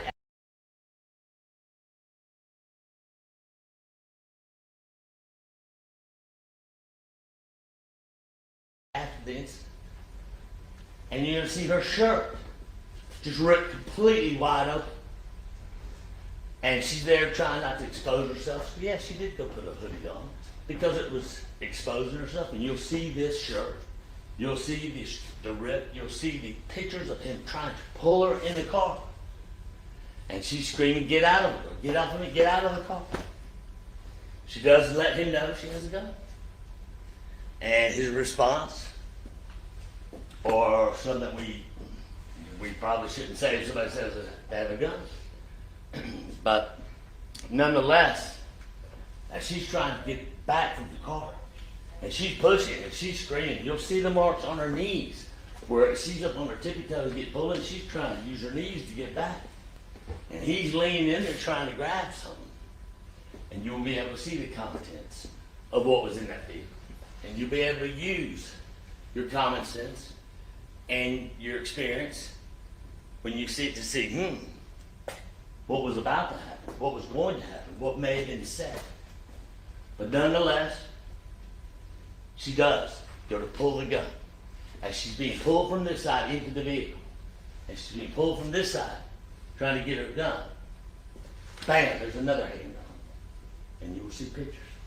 You'll see a quick video that shows what happened. But when you slow it down and you look at the still shots, you're going to see what happened. And you're going to hear the forensic examiner and the forensic for the gun prints come in and say this gun, which is a 9mm, a Springfield, that's notorious for not having the shells jammed. But yet in this case, that spent shell is jammed in that gun. And as the state pointed out to you, there's male DNA all over the top of it. As this gun is being pulled back and pushed back at her. And as they're screaming and frantically pulling and bam, this gun goes off. And you see her grab that phone and immediately, oh my God, he just pulled the trigger on my gun and shot himself. We need an ambulance. We need the EMT out here. Please, we need the EMT. As witnesses walk around, talking, asking questions, she's continuously saying, where's the ambulance? There's one right there. Get an ambulance here. He just shot himself. She has no malice intent. She's never seen anything like that. 21 years old. But she knows somebody's hurting and they need an ambulance. And then you're going to hear the forensics. And the forensics are going to come in and tell you the projection of that bullet. And what they say, the witnesses, is you just walk up, pow, and shot him. There's going to be a projection. There's going to be an angle. There's going to be a direction these bullets are going into. And you would presume if she's driving, if she's right here, if he's grabbing, the projection's going to be left to right. But look, if what they're saying is right, but you're going to hear the forensic examiner come in and say, now this bullet can is stuck at close range. It's not way over here pointing. It's at close range. And it's at an angle slightly right to left. Because when the gun is grabbed and turned back, that's the angle it is. That's why the male DNA is on the top of the gun. That is why you see her pull her arm back when it goes off. Because it's being twisted to a point. And he's trying to shoot somebody or shoot her. It's not just struggling with the gun. It's an angle of the gun that's being pointed. As he grabbed her and started pulling her in, and the weapon is pulled out and it's pointed and shot. And then she immediately grabs the gun. Like I said, this is tragic. People that have been around, that have driven that road, that know, they don't walk up on cars trying to talk to them civilly and say, hey, here's the police. And that was a learning experience to show the person that to find out. But that doesn't constitute murder. That doesn't constitute having all these charges put on her. She told from the very get-go, immediately, not thinking, well, what can I say or what should I say?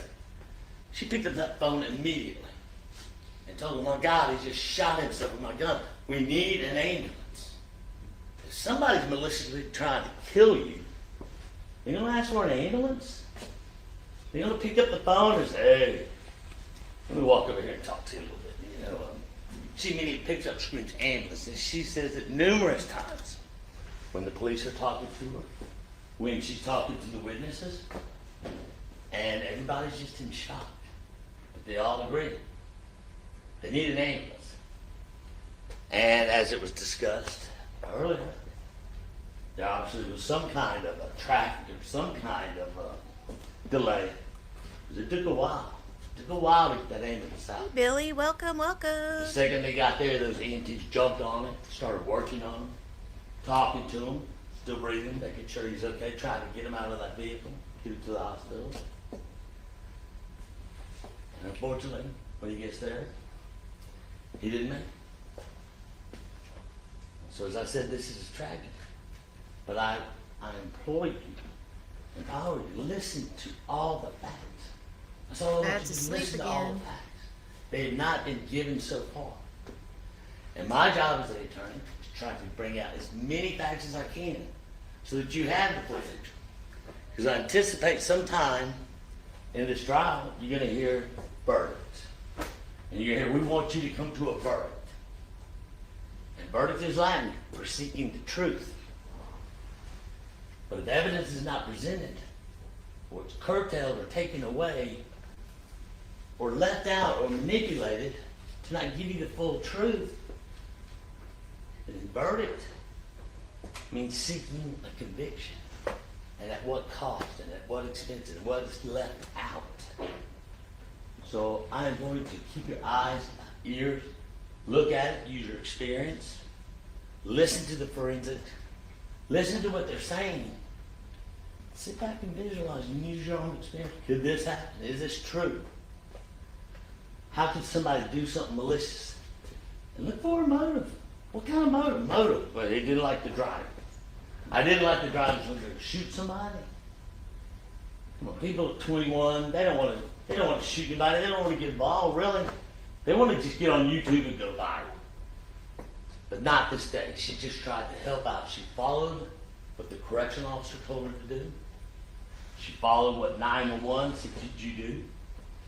And at that time, when they said, all right, stop, she's already engaged. She doesn't think something like this is going to happen. She believes that if you put a phone up there and it's the police, you're going to talk to them or at least respect their authority. And on this day, it wasn't respected. It was knocked out of her hand, and the other hand grabbed her and started pulling her in the car. And some will give accounts of what he said, you know, I got something for you, bitch, or I've got, get in here, I've got you, or screaming. And that's when the profanity is going back and forth. I'm not saying it's not going to be screaming back and forth. But what you hear in these 911 tapes, and what you hear going on, there's only one conclusion you can come to. And that's that she was following. As naive as it may be, and some may even say as dumb as it may be, her intentions were good as she followed the direction of authority. And as she followed it, it put her in a situation she'd never been in.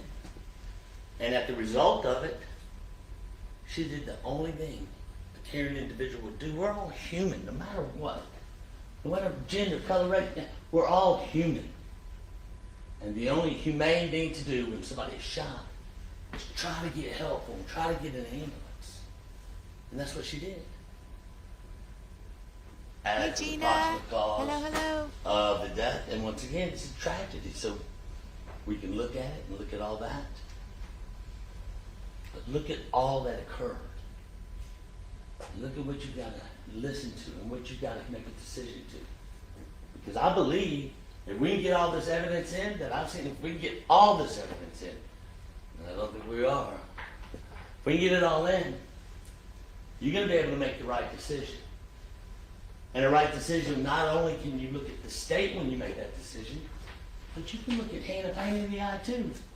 And you can know right here and right here, you made the right decision based on the evidence you heard, based on the evidence you saw, based on the experience and knowledge you have. So I welcome you to sit and listen to all this evidence. I will try my best to bring in as much as I can. There will be some objections. There'll be some stuff taken out that's probably moved down. Why was that taken? Judge, I'm going to object to that comment. That's an absolutely inappropriate comment. As you just instructed this jury, their job is to not consider evidence that was properly excluded because it doesn't comport with the rules of evidence. And so his encouragement to consider what I object to and to consider what's excluded is highly inappropriate. And I would ask that the jury be instructed to disregard that comment and that counsel be instructed to not make any such further inappropriate comments. And Your Honor, I would say I'm not referring to what we had a conference about. There's going to be other issues that are just not there. And the jury has the right to sit back and say, why isn't it there? I'm not specifically saying the one that we had it, but there's going to be a lot of stuff that's not there. And they're to use their knowledge and experience to understand if they carry their burden beyond a reasonable doubt. And evidence not being presented helps them in that decision. So I'm going to sustain the objection and instruct you not to engage She's spicy. in that attorney Tucker. She's spicy, that one. Engage in missing evidence. correct. Okay. All right. I apologize. But you'll have enough to see. You'll have your own experience, your own knowledge. You'll get to make your decision based on what you see and what you know. I feel comfortable that when you see all this and you hear it all, there's no audacity. There's no somebody being malicious. It's a situation that somebody very young got put in, following the direction of authority, that by the grace of God, she's alive to say today. And I don't want to take away from the tragedy of the loss, because it is. But I do want you to look at how it came to be, and if somebody has committed malice murder, or felony murder, or false imprisonment. This is a young girl doing what she was told to do, and you will hear the evidence. And I won't take any more of your time because I'm ready to get in that evidence. Thank you so much, and at the end of the trial, as I said, no matter what decision you come to, be able to look at the state, be able to look at my client and say he made the right decision. And I believe once the evidence is done, you'll be able to do that and let her know she's not guilty. Thank you. Thank you, Attorney Tucker. Is the state ready to call its first witness? Yes, Judge. Okay. It calls Vicki Herring. So I like the judge's voice. I like her judge's voice. I like his accent. I do like his storytelling, but I agree. He's with Travis and Kath. He's definitely trying to sell us something, but that's his job. So here we go. We're ready Stand and raise your right hand. for the first witness.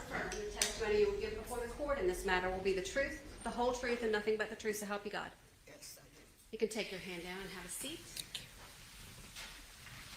And Ms. Herring, I'm just going to ask you to project into that mic so that everyone in the courtroom and the court reporter can hear you. Thank you. If you would, please introduce yourself to the jury.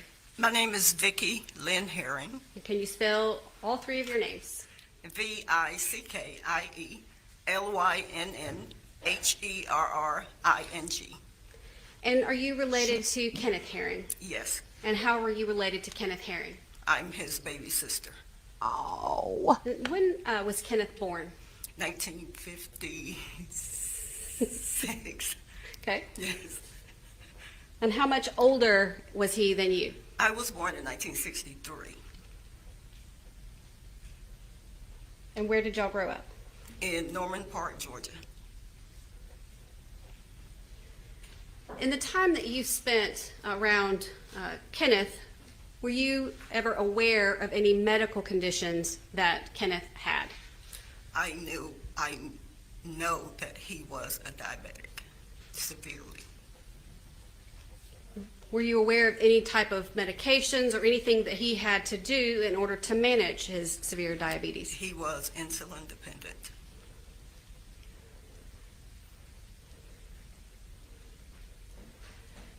And when you talk about insulin dependent, are we talking about pills or injections? He was on injections at the time.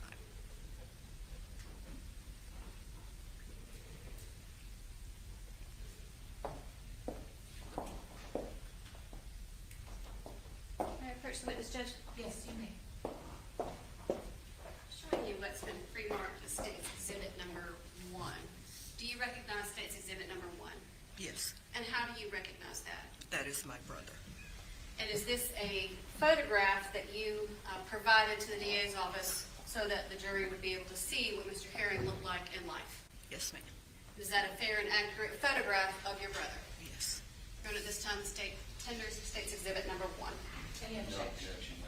Okay, admitted without objection. And we would request the opportunity to display, which it's being displayed. Your Honor, those are all the questions that I have for Ms. Herring. Okay, You thank can you. take that down. Attorney Tucker, any cross-examination? Yes, ma'am. Okay.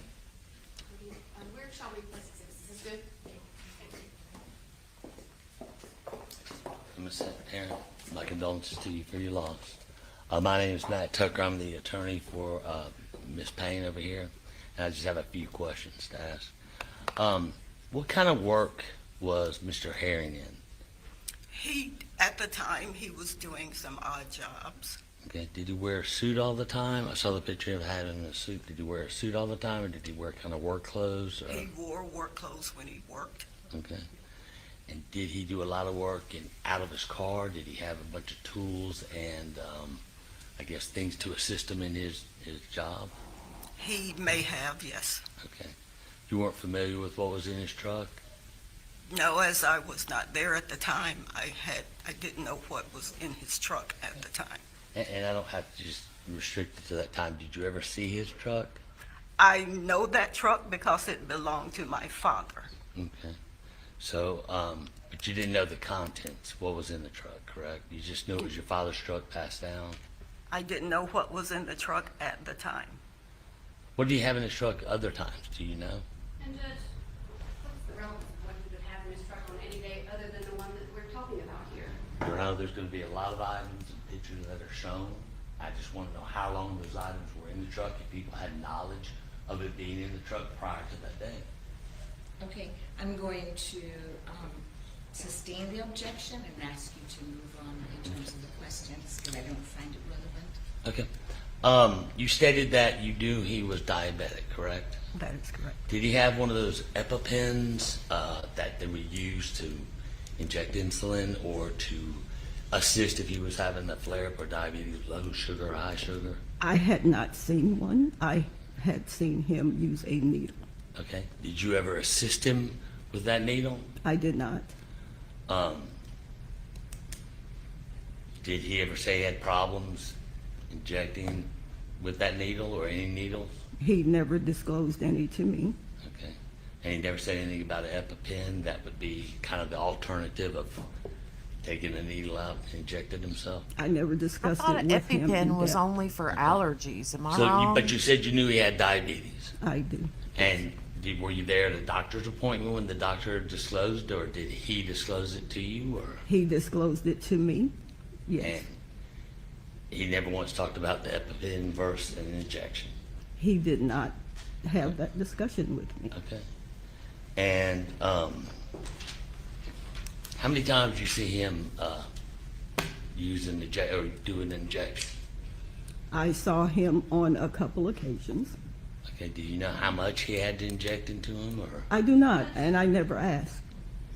I'm trying to find out the amount. Well, let me allow Chief Assistant to make the objection. And I didn't. I stopped. Okay, Based on the reason. okay.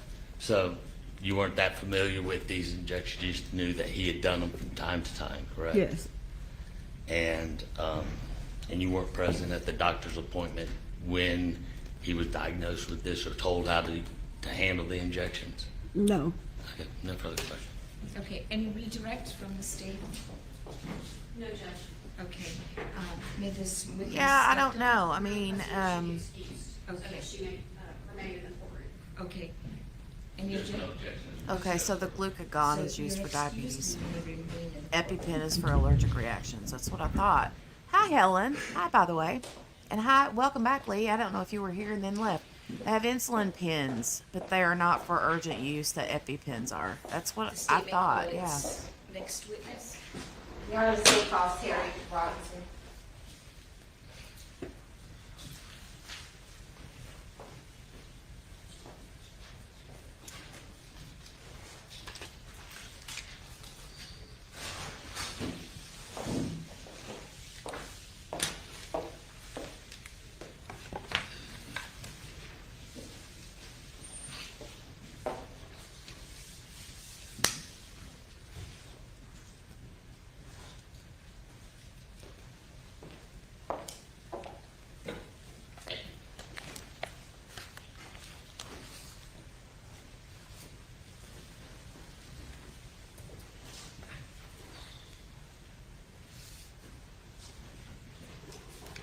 Good afternoon, Mr. Robinson. Are you going to swear him in, ADA Hunter? Yes, Your Honor. Okay.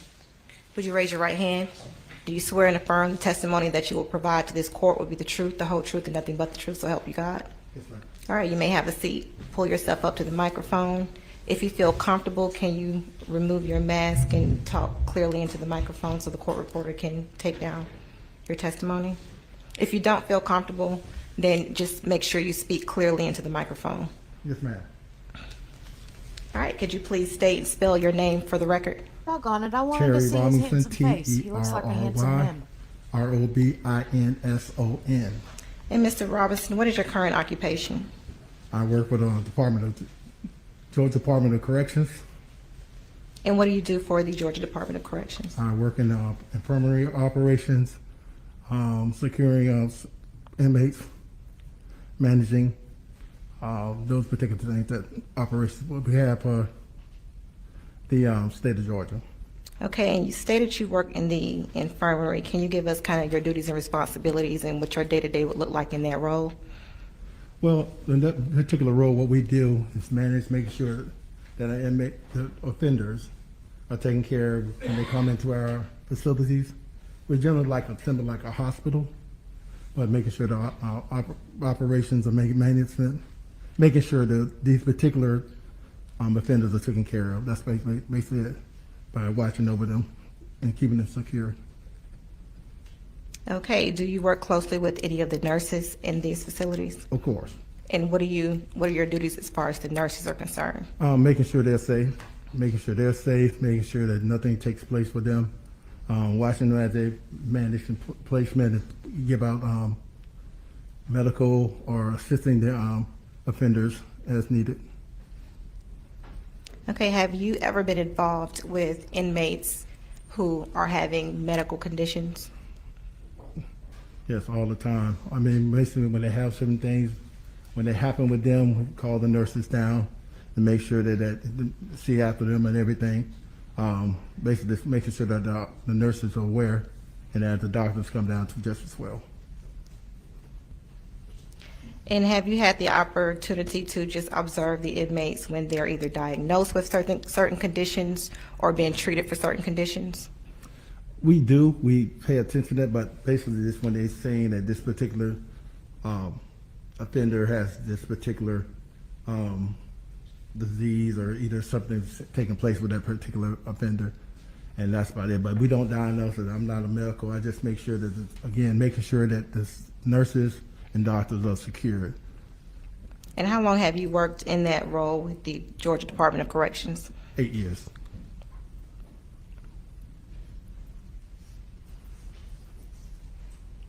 And have you had the occasion to observe patients who were diagnosed with diabetes? Yes, we have. And have you observed what physical manifestations may occur in the event that someone with diabetes may be having a particular condition or episode?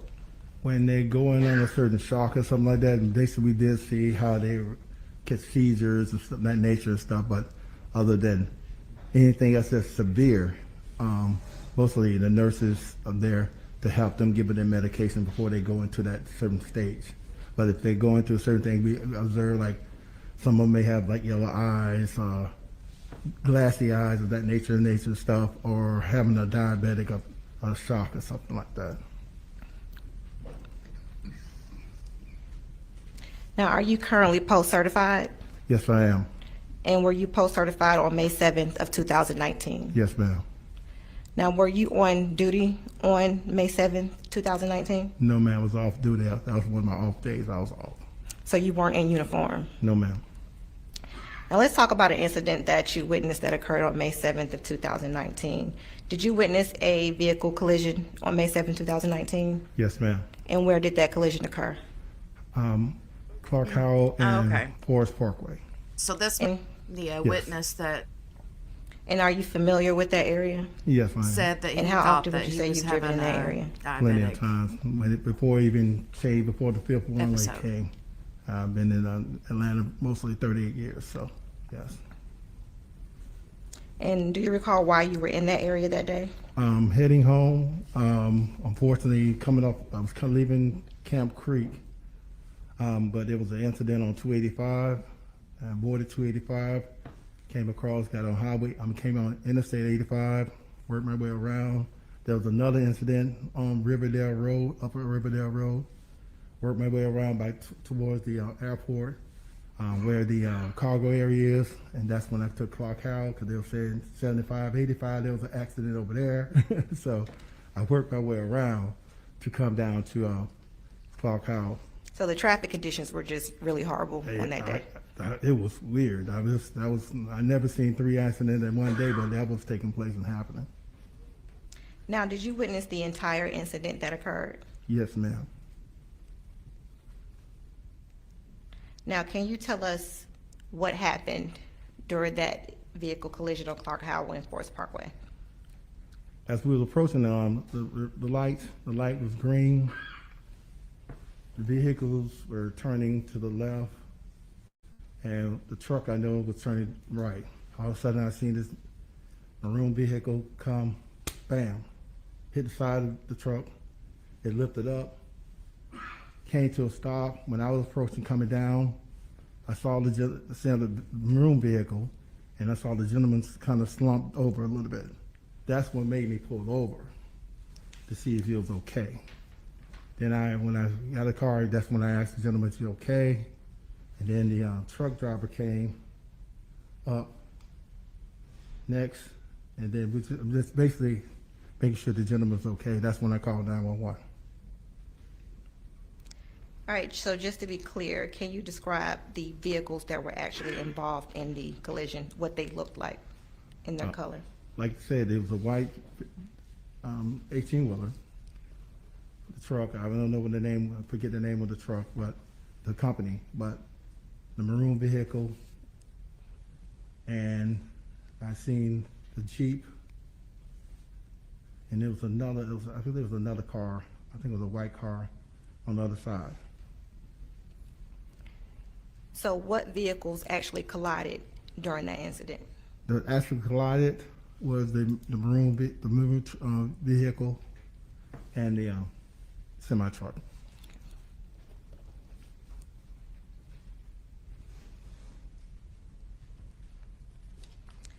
All right, so you got out of your vehicle, and tell me what specifically you did once you pulled your vehicle over. Again, once I pulled over, I went to the driver who was in the maroon vehicle and asked whether he was okay. He looked confused, dazed. I was looking at him. I said, well, do you need any help in assistance? That's when I called 911, asking if he needed help. And he said, what happened? I said, sir, you okay? He said, well, what happened? What happened? I said, sir, you was in a car wreck incident. And then that's when again, like I said, the other driver came up and said, is he okay? He was okay. I said, well, let's see if I get in a bus here. He needed an ambulance. And that's when, like I said, was recorded on the 911 call. That's when I asked for assistance. Now, when you made contact with the driver in the maroon truck, what were your observations of him physically? Physically, the scene that he was, again, out of it. Like I said, I noticed his eyes were a glassy effect. Again, again, not being a professional, a doctor or anything, just saying that was he going through a diabetic situation or whatever. I didn't smell any alcohol on him. On that sort, but I just noted that the gentleman was, out of it. So you didn't smell any alcohol? No, I did not. All right, after you checked on the victim or the driver in the maroon truck, what did you do? Did you check on anyone else? Yes, checked on everybody, make sure everything's fine. I noticed Miss the other young lady who was driving the Jeep, asked her if she was okay. She said she was okay because her vehicle went up on the ramp side. And other drivers, they were okay, but some of them just left the scene because they avoided hitting him. So the only one checking on was her and the truck driver.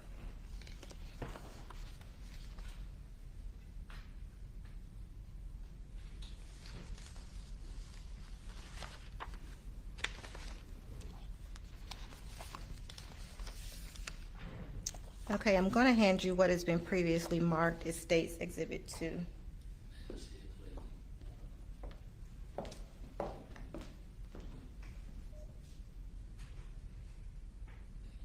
He's like, may I see it, please? Are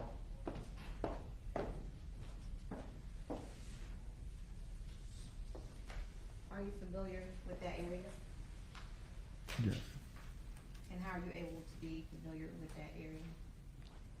Travel that way a lot.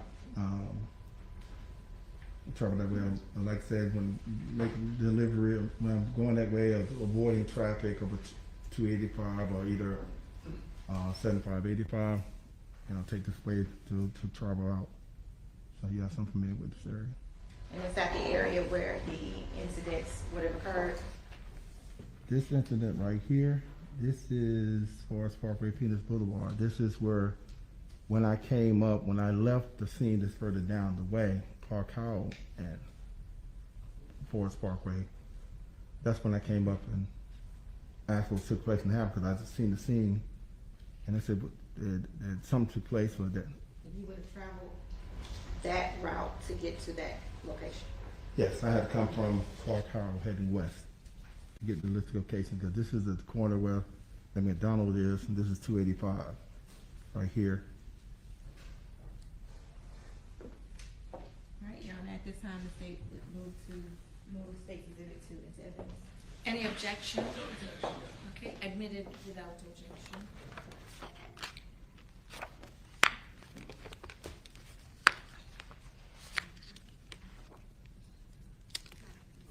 Y'all are cute. Yeah. I'm going to take my AirPods out for a minute.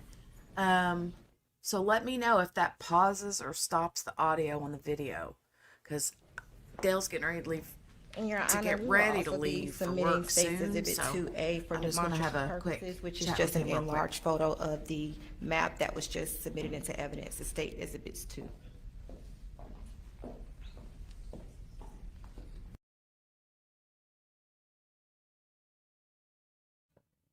Okay, so see, I took my AirPods out and it paused the video. So let me see what happens when I click play. Let me know if you can hear it.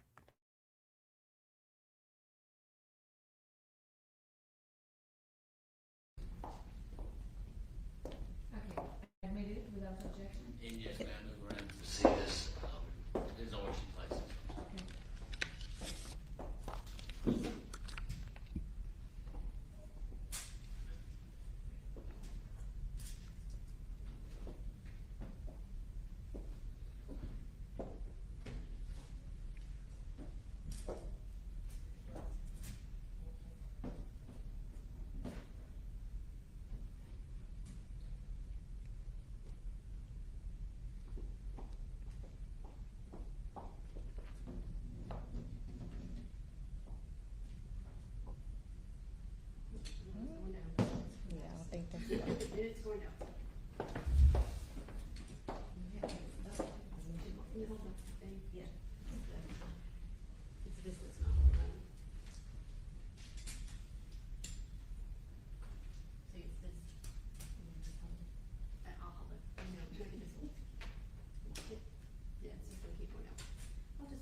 All right, Mr. Robinson, can you identify the direction where you would have come from the initial incident of the vehicle accident?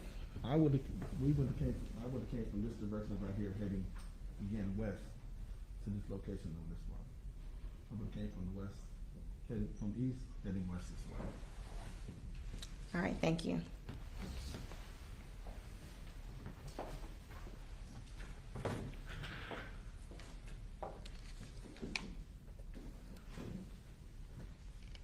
Now, what damages did you observe to the red maroon truck after the accident? The front end was heavily damaged. Radiator fluid, oil, water was leaking out. As I observed, and everything was heavily damaged to the front. Was the vehicle operable? At the time, it wasn't because it was off. But we see it happened that he was able to turn it on and leave the scene. Because I was thinking that, as me and the truck driver, this vehicle's not going anywhere. Because after seeing all that on the floor, on the grounds right there, I assumed that, hey, the vehicle was disabled. Okay, and you stated you did call 911. Yes, we did. Yes, I did.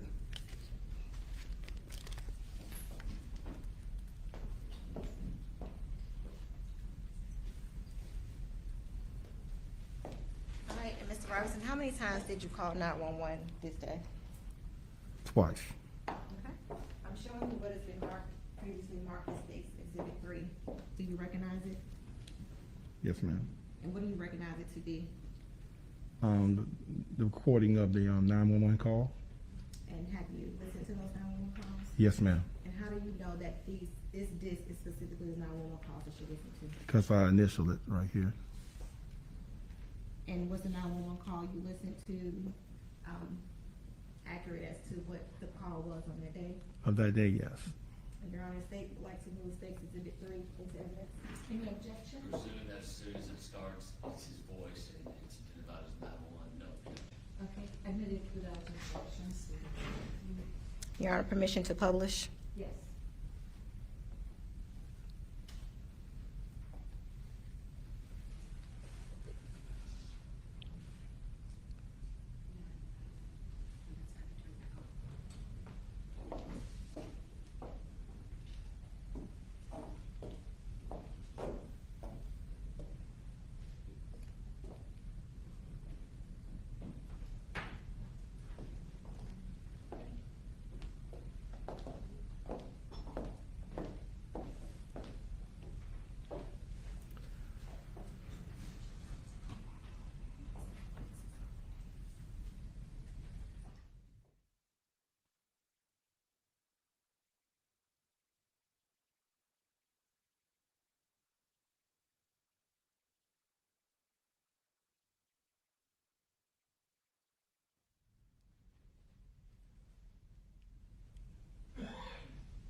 Hey, we got an accident up here by Clark House and Forest Parkway, Clark House and Forest Parkway. A truck, unfortunately hit a vehicle, and I'm looking at the guy now, he's pretty good, he's moving and everything. But we have a truck that's had an accident with a vehicle. Clark House and Forest Parkway. What kind of truck is it? It's a semi-tractor trailer and it's a pickup truck. I read it. I'm looking for it. Yeah, there's the code. Okay, does the student you want to start it hurt? So do you need assistance? Do you get an ambulance? Sir.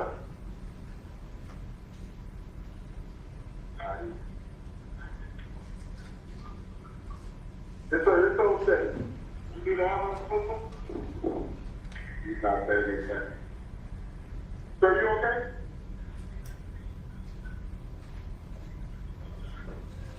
Yeah. Okay, you're saying that he needs assistance, he needs an ambulance, or no? All right. So do you need assistance? Do you need an ambulance, okay?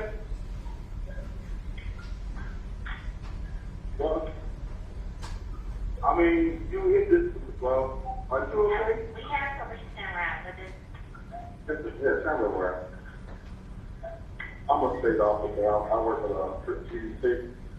So, yeah, that's fine. Pull it over. is there any airbags? Excuse me, sir. Excuse me, sir.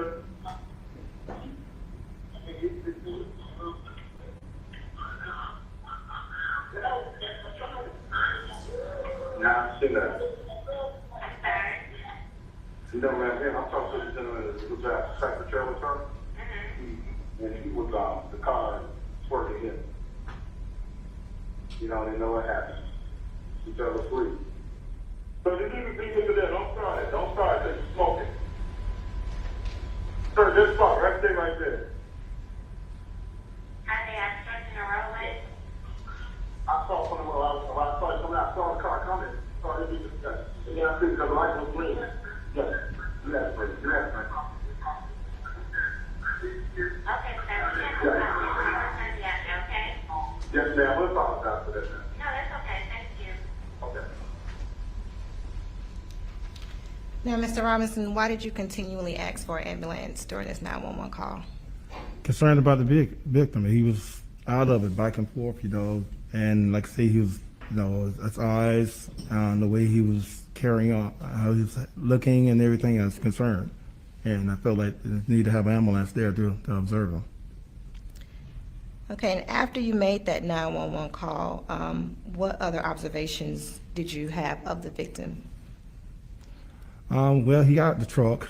He walked around the vehicle and everything. He was walking around the vehicle, just making sure that, just walking around. But he didn't, make the attempt and do anything strange at that time, well, I can recall. And that was basically it. He was just walking around. And I was talking to the other person, the truck driver, and talking to the young lady there. And that was basically it. And we was just waiting for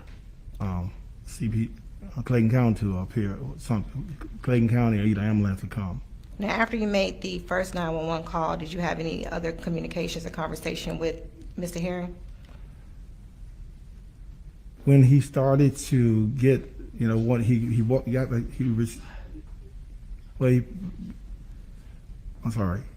into the truck. When I called, he got back into the truck, and I said, "Well, sir, you okay?" Like that, and he said, "I'm ready to go." Like I said, "Sir, you can't go anywhere. Can't go anywhere." He was in an incident. You can't leave the scene like that.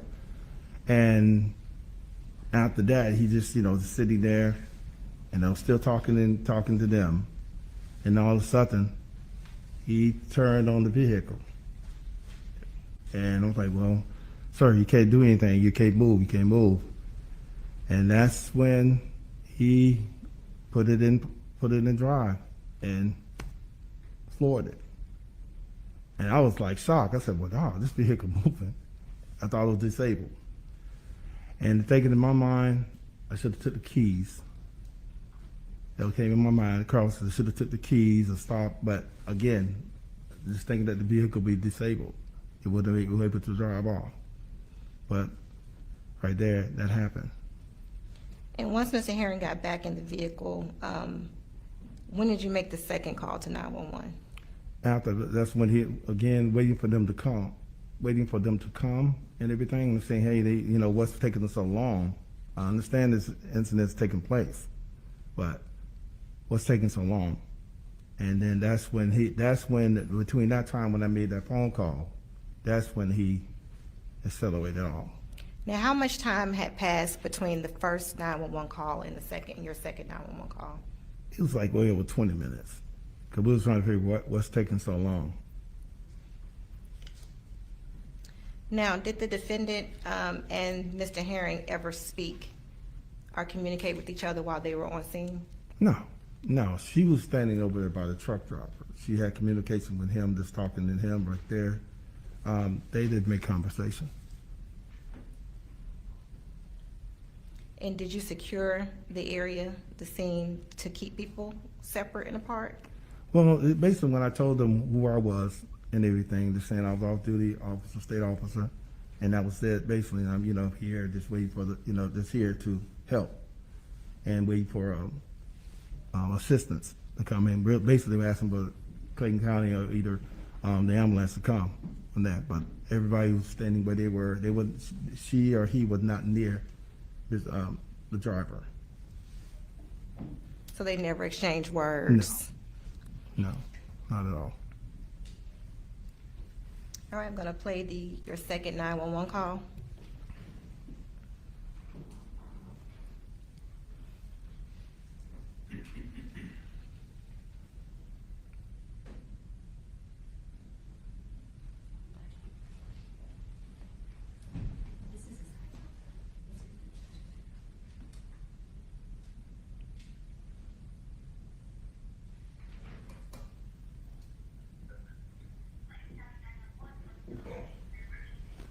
Clubhouse and Forest Parkway. I've been a call earlier, it's been over like 20 minutes now, and no ambulance has shown up at this location. And like I said, it's involved already told us, and I don't even up at this moment in time. Yes, and the call here, we have someone on site. The reason why I'm asking that because the driver who caused the accident, I think he's upstairs. Something's going on with him. And so the thing about we're trying to tell him to turn his vehicle off of the smoke, and he's not following command. So that's why I'm asking to see what it does. He's moving in here. He's trying to drive off, man. He's driving off. He's driving off. Take a picture of the driving license. Take a picture. Quick. He's driving off. He's driving off. Where's he going first? He's heading towards Riverdale Road. Upper Riverdale Road. That's what he said. What kind of vehicle He's is it? Is in that the the red red Dakota. Get out the road, sir. Get out the road. Hurry up.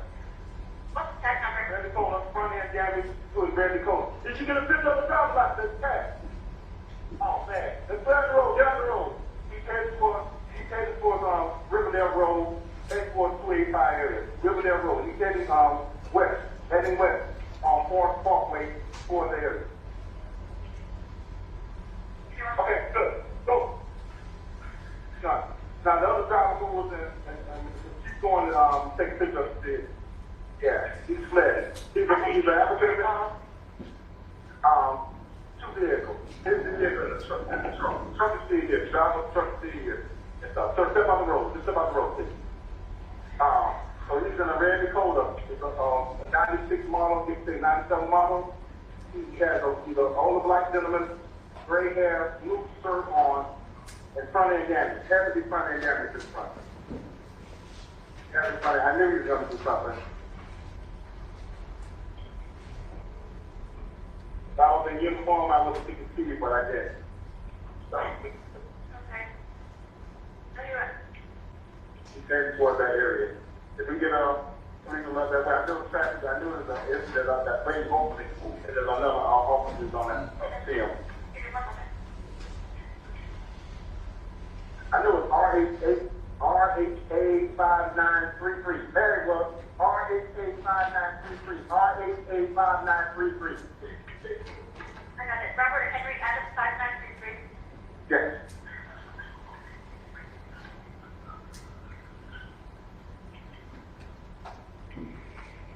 It's okay. She got it. It's all good. Yeah. Hoping that the lady in the Jeep was almost in the residence, so she turned around and she went after him. So she's gonna take a picture of the vehicle and stuff. Can you believe I knew he was something wrong with this guy? I knew it.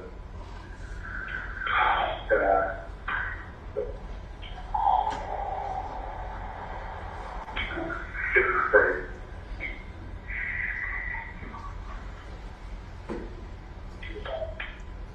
Yeah. But he's not gonna get far. His truck gonna overheat. His truck is gonna overheat. Okay, ma'am, you have my number. Anything, y'all can get me back. But I'm here with the driver of the truck, the semi-truck, and everything. So my number, you have it. Okay. Thank you, ma'am. Thank you. All right. Now, Mr. Robinson, when you stated, take a picture of the tag, who were you talking to? I was talking to the driver, the Jeep driver. And do you see that person in the courtroom today? Yes. And can you describe her by an article of clothing, or can you describe them by article of clothing they're wearing, identify where they're sitting in the courtroom? They're sitting over to my right. She has long brunette hair, and she has a blouse on with a cross. All right, let the record reflect the witnesses identified the defendant in open court. Now, when you contacted 911, where was the defendant physically at that time? Hey, she was standing off to the side. I mean, she was just standing off to the side over there, just really by herself, standing to the side. Now, when Mr. Herring got in his vehicle, where was the defendant physically standing? Or Again, where was she? Again, standing up to the side. She was over there towards her vehicle and just standing to the side. Now, when Mr. Herring began to drive off, where was the defendant physically? At first, I didn't observe where she was. And then I was focusing on him where he was going. And then all of a sudden, I seen her vehicle coming to the side. And then that's, again, it's a yes. Go get his tag, get his tag, get his tag. And I was telling her, get his tag, take a picture of his tag.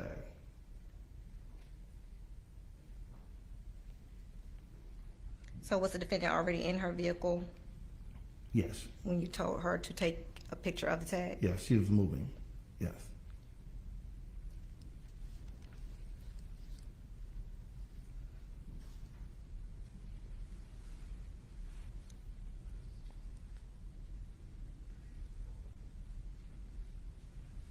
Now, outside of what we hear on the second 911 call, did you specifically tell the defendant to pursue Mr. Herring?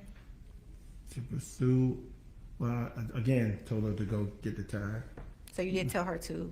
No, I didn't tell her to apprehend or cause to or stop the vehicle. Just told her to get a picture of the tag. Because at the time I didn't have a picture of the tag.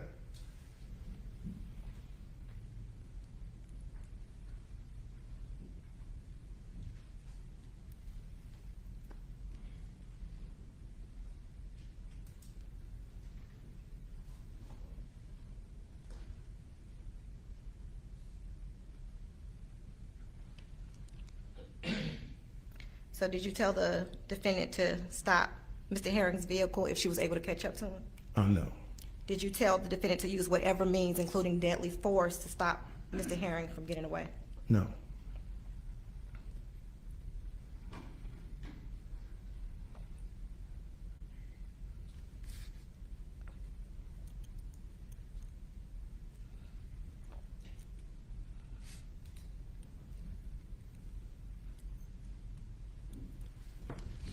Now, did an officer ultimately arrive to the incident location? Yes.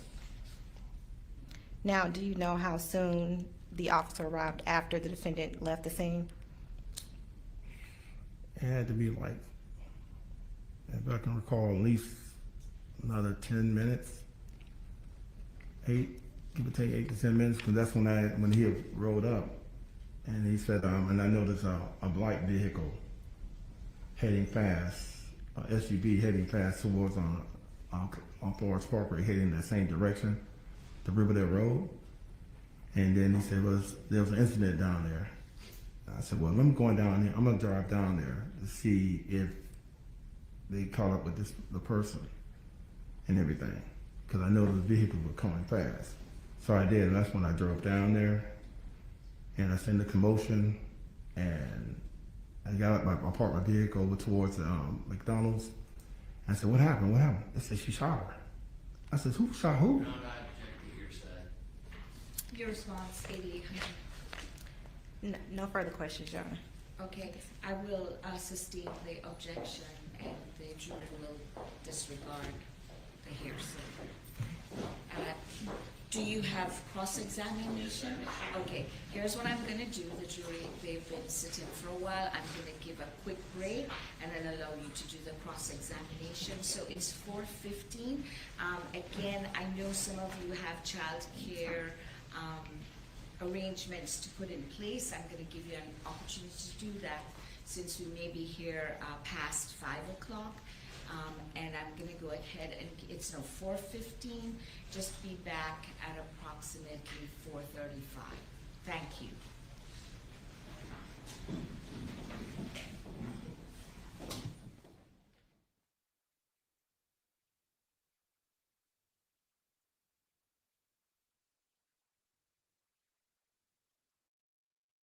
I lost an AirPod.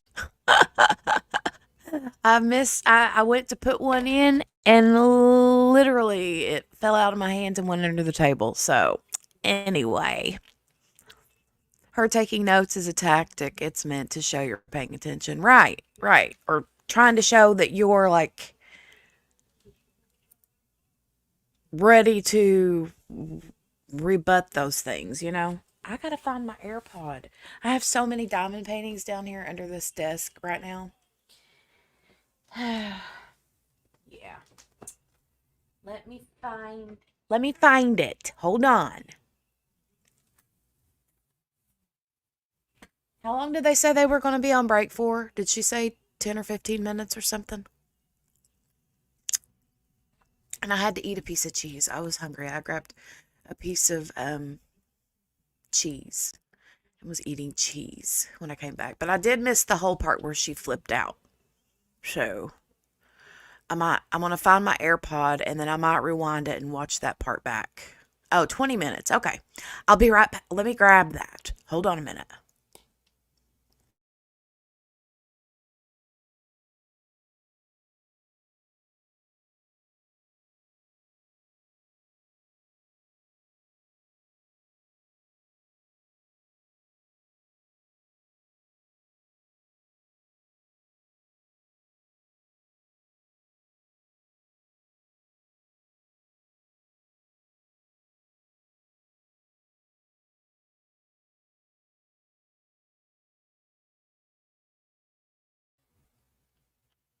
I found it. I found it. I found it.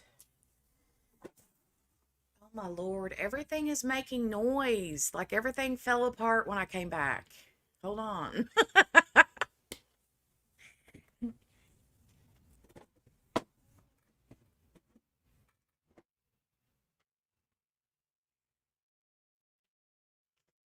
It was my Gracie diamond painting that fell.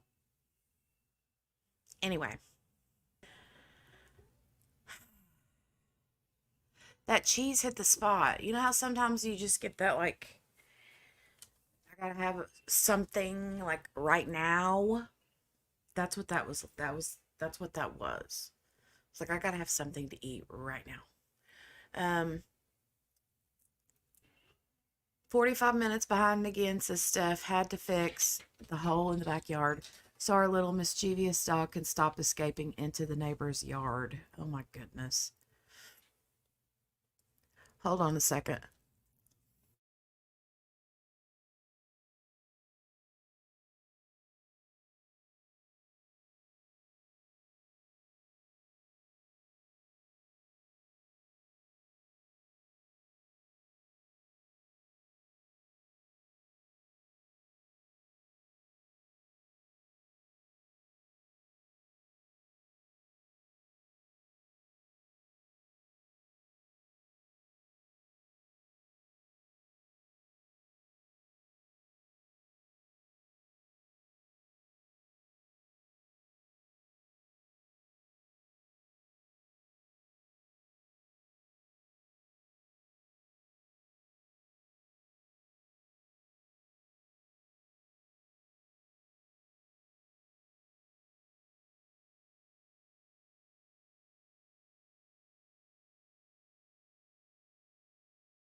Okay, I'm back again. So this is like a busy time of the day for us because Dale's getting ready to leave for work and, it's early evening. And yeah, so Sherry just pulled a Boston Market chicken pot pie from the oven. Ooh, that does sound good. That sounds yum. I had to have I had to have a piece of cheese. I was just needing something to eat. Tammy says, who flipped out? I guess Kath said she flipped out. I guess she meant Hannah Payne, I'm assuming. Because I missed a few minutes of what I'm assuming was one of the 911 calls, right? So Sherry said the whole house smells fabulous. Smells fabulous. All right, let's rewind it real quick. And just a side note for the next little bit, if I'm like in and out, up and down, muted, not muted, camera, not camera, it's just because the kids, Dale's not home now. He left for work and the kids are always needing, wanting, so. No, she didn't flip out. She's freaking out as in she looks scared. Oh, okay. You mean as in while listening to the 911? There was a 911 call, right? I didn't miss that part. I mean, I missed part of that, but not, I know that there was part of a 911 call. Or no, was there not? Am I dreaming that? I'm going to rewind it just a little bit and speed through it a little. Let me just rewind some of that back.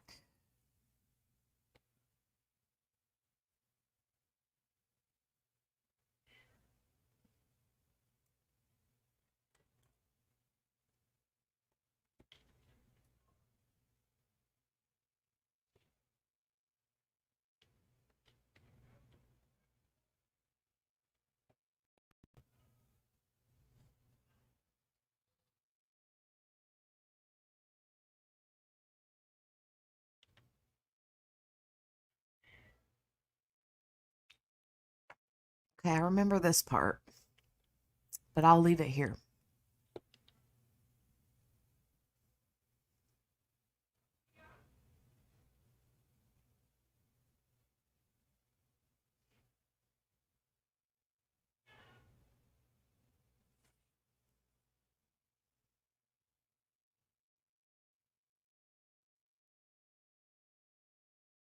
Or no, wait.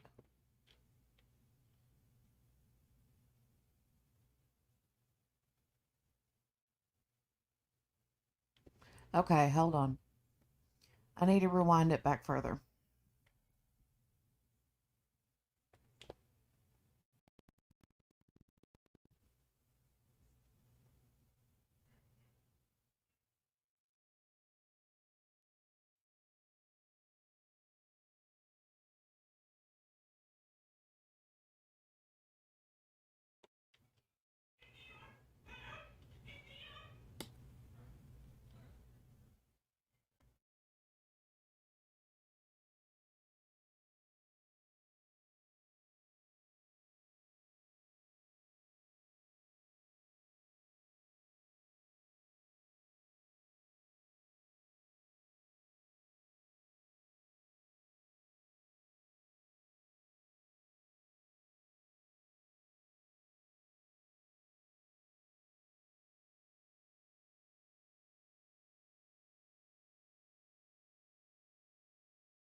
Is this the first one? Or do I need to rewind it further?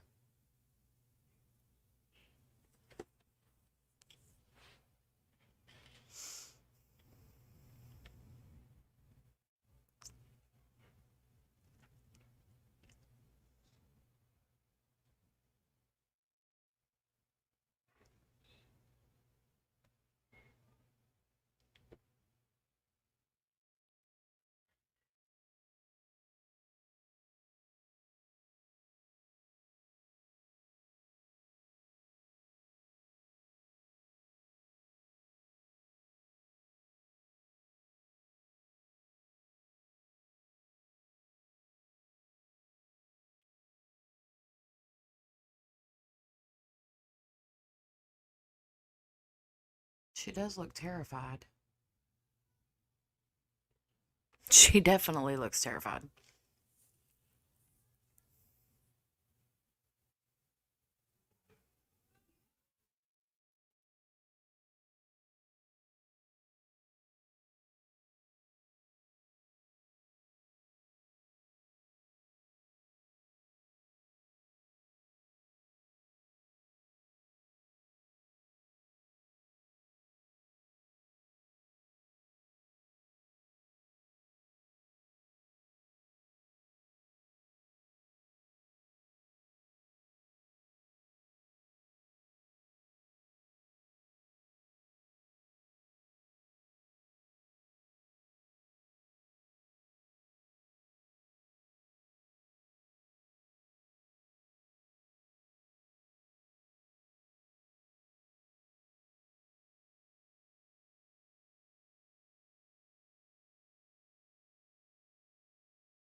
Awesome, Don.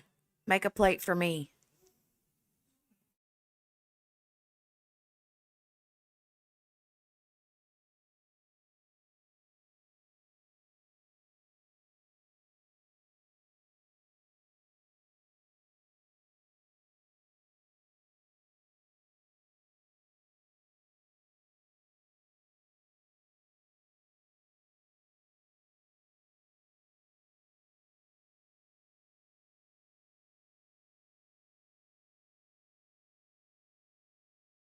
He got back into the truck.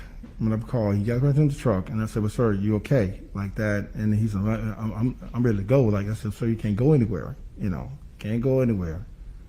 He was in that. He was in the incident. You can't leave the scene like that. And after that, he just just sitting there, still talking to them, and all of a sudden, he turned on the vehicle. And I was like, "Well, sir, you can't do anything. You can't move. You can't move." And that's when he put it in put it in drive and floored it. And I was like shocked. I said, well, dog, this vehicle moving. I thought it was disabled. And thinking in my mind, I should have took the keys. That came in my mind, across, I should have took the keys and stopped. But again, just thinking that the vehicle would be disabled. It wouldn't be able to drive off. But right there, that happened. And once Mr. Herring got back in the vehicle, when did you make the second call to 911? After that's when he again waiting for them to come and everything, and saying, hey, what's taking us so long? I understand this incident's taking place, but what's taking so long? And then that's when between that time when I made that phone call, that's when he accelerated off. Now, how much time had passed between the first 911 call and your second 911 call? Hey, It was like Cal. way over 20 minutes, because we was trying to figure what's taking so long. Now, did the defendant and Mr. Herring ever speak or communicate with each other while they were on scene? No, she was standing over there by the truck driver. She had communication with him, just talking to him right there. They did make conversation. And did you secure the area, the scene, to keep people separate and apart?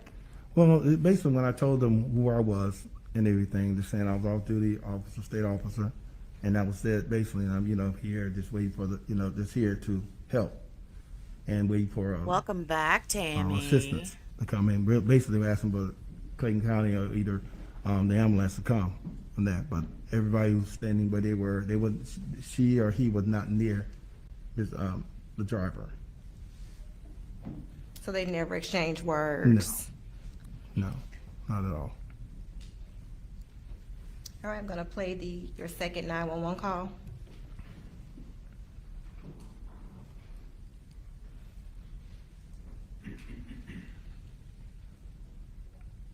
Yeah, she looks really nervous.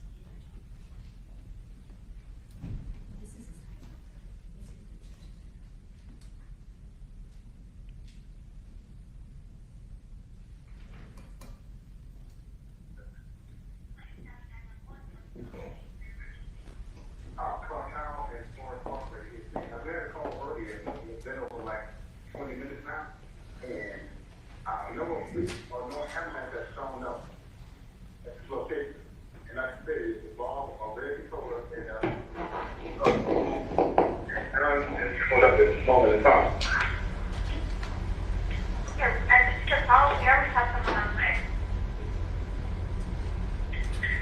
The reason why I'm asking that because the driver who caused the accident, I think he's upstairs. Something's going on with him. And so the thing about we're trying to tell him turn his vehicle off from smoke, and he's not following the command. So that's why I'm asking to see what it does. He's moving the tree. He's gonna drive off, man. He's driving off. He's driving off. Take the picture, driving like quick. He's driving off. He's driving off. Yeah, he takes towards Riverdale Road, Upper Riverdale Road. That's what he did. He's in the red Dakota. Get out the road, sir. Get out the road. Hurry up. What's that number? Red Dakota, front end damage to his red Dakota. Did you get a picture of the driver's license? That's passed. Oh man, let's get out the road. Get out the road. He's headed towards Riverdale Road, heading towards 285 area. Riverdale Road. He's heading west on Forest Parkway towards the area. Okay, good. Go. Now the other driver who was and she's going to take a picture of the yeah, he's fled. He's an African. Two vehicles. Here's the vehicle and the truck. Truck is still here. Driver, truck is still here.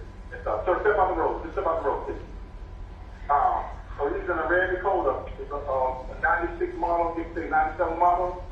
He has he's an older black gentleman, gray hair, blue shirt on, and front end damage. Had to be front end damage to the front. I knew he was going to do something. If I was in uniform, I would have speaking to you, but I did. So, Okay. Where you at? he's heading towards that area. If we get reading about that way. I knew traffic, I knew it was that way opening, and there's another officers on that field. I knew it was RHA 5933. There it was. RHA 5933. RHA 5933. I got it. Robert Henry Adams, 5933. Yes.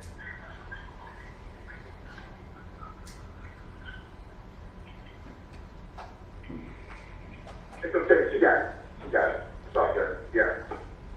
The hoping is the lady in the Jeep was almost in the residence, so she turned around and she went after them. So she's gonna take a picture of the vehicle and stuff. Can't you believe I knew he was something wrong with it, yeah. I knew it.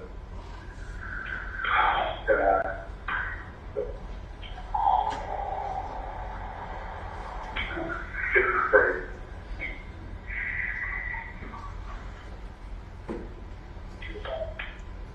Yeah. But he's not gonna get far. The truck gonna overheat. His truck is gonna overheat. Okay, ma'am, you have my number. Anything, y'all can get me back. But I'm here with the driver of the truck, the semi-truck, and everything. So my number, you have it. Okay. Thank you, ma'am. Thank you. All right. Now, Mr. Robinson, when you stated, take a picture of the tag, who were you talking to? I was talking to the driver, the Jeep driver. And do you see that person in the courtroom today? Yes. And can you describe her by an article of clothing? Well, can you describe them by article of clothing they're wearing, identify where they're sitting in the courtroom? They're sitting over to my right. She has long brunette hair, and she has a blouse on with a cross. All right, let the record reflect the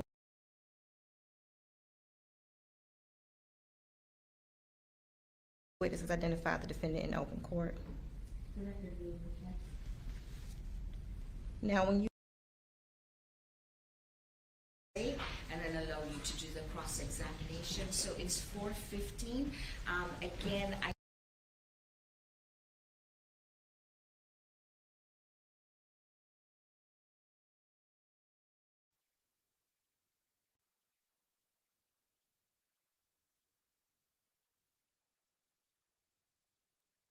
Okay, so, I'm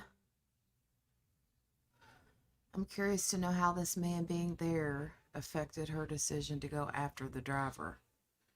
Well, I mean, that's what I was just saying. I heard, or just thinking in my head, Kel, because I heard what it sounded like to me is I heard him say, yeah, she's going after him to get his license plate number.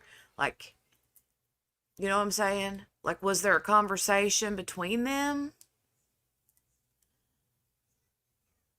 You know what is that kind of where you're going with that? I don't know. I don't know. I'm behind Kel, but if it's still the corrections officer, he told her to get his tag. He told her to get his tag to report to police. That's it. She got the tag, related to 911, but continued to follow him. You're right. You're right.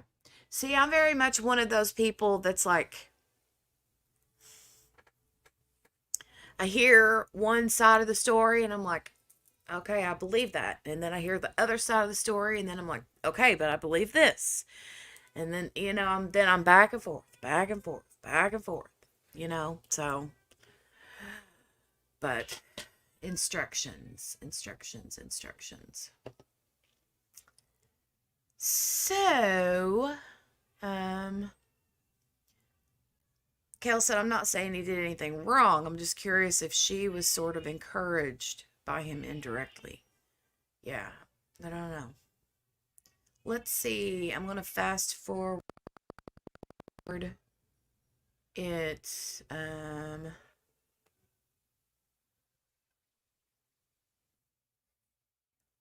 I don't know if they're back in yet or not, because they were on a 15-20 minute break. Oh. Apparently they're back. I don't know if it is my computer or their stream that is doing the mousy mouse hamster wheel thingy.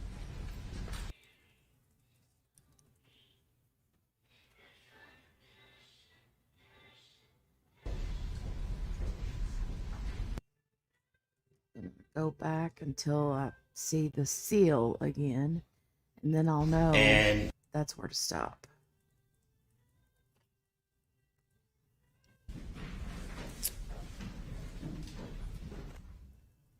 The judge just looks like a classy woman.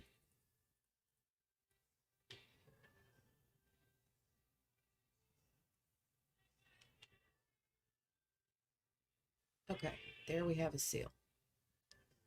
So I will leave it there, and then we'll get into it. I left again for an hour, and I'm really out here trying to super speed through the chat. Welcome back, Abigail Marie. Oh, hush, Siri. Or not Siri, but Alexa. Oh my God, now Siri's going off and Alexa's going off. I got both of them at the same time. Stop it. I found this on the web. Oh my God, you guys. Will these like AI apps just leave me alone for a minute? Nobody told her to. I'm just wondering where her bravado came from. I don't know. I mean, I don't know if that's just her natural. And how long has she had a license to carry? You know what I'm saying? Like, I'm wondering, did she just get a gun and she's like itching? I don't know. I don't know. I don't know.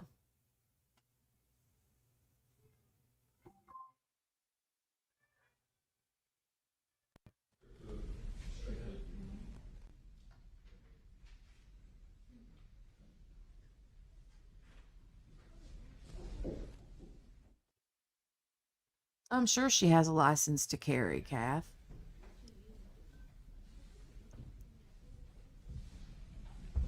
Right?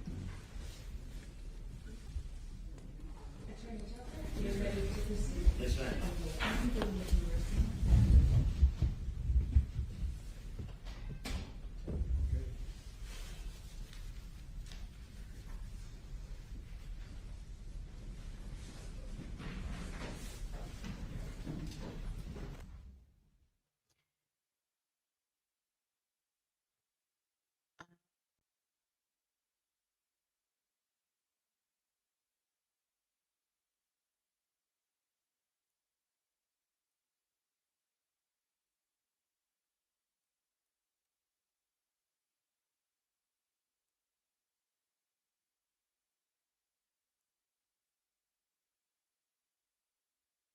Sorry, I'm texting Dale.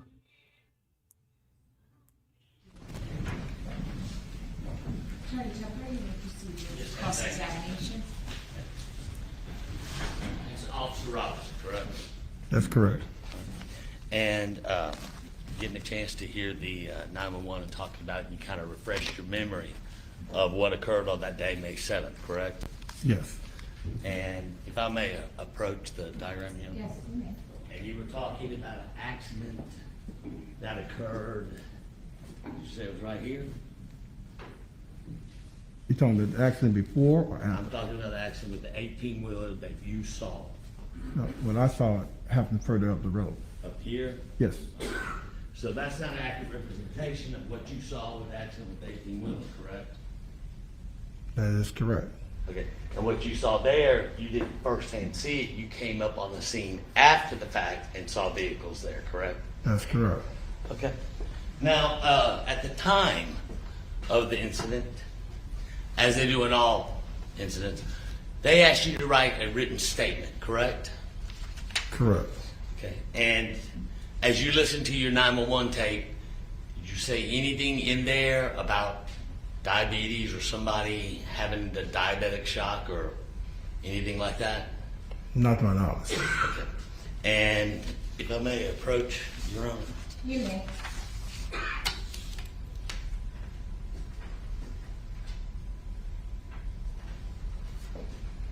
And what I hold here is defense exhibit number 2. If you could look at that and make sure that's a correct copy of what you wrote the day of the accident.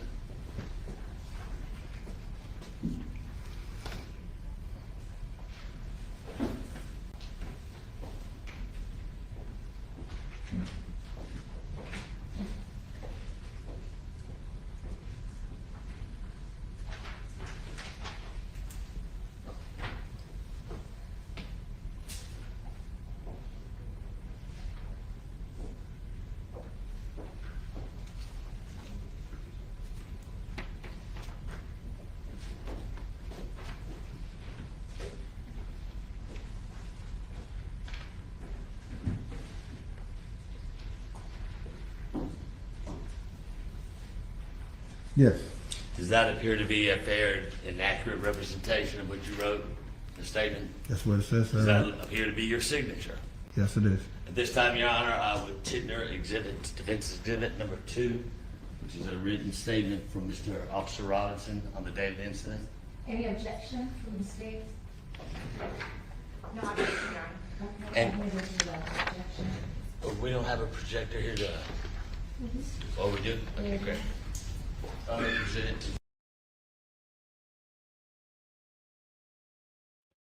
Okay, so let's have a little Q&A, which I guess for Abigail and Steph's questions, they're going to have to be answered in the chat, because they're not watching the video live. They're trying to catch up. So,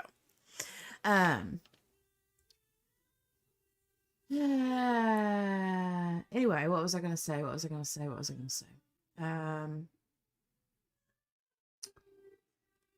Abigail's question about the,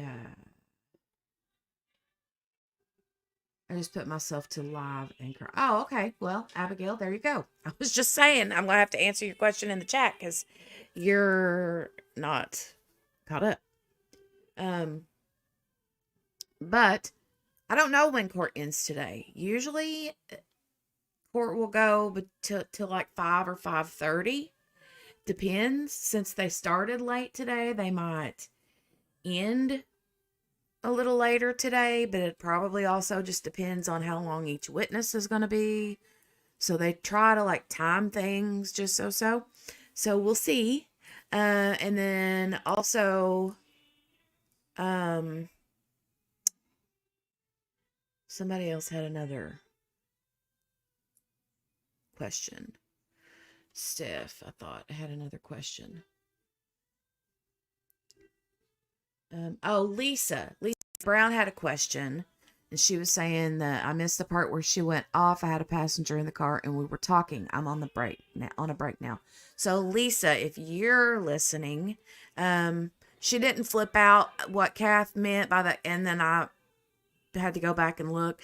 But what Kath meant was just she said she's freaking out.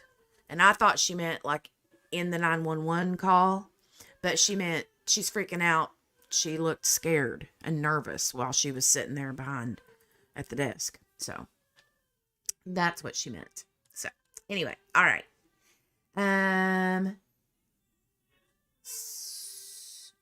Okay, so I'm gonna rewatch it. We're a few minutes behind, but we'll get caught up. Looks like we are about 7 or 8 minutes behind, something like that.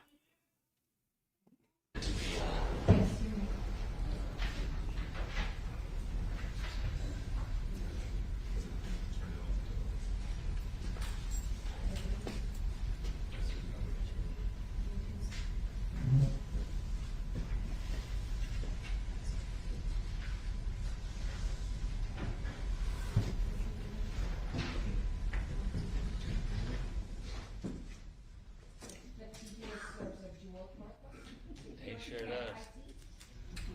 We're going to have him as a DJ and a light director here in a minute.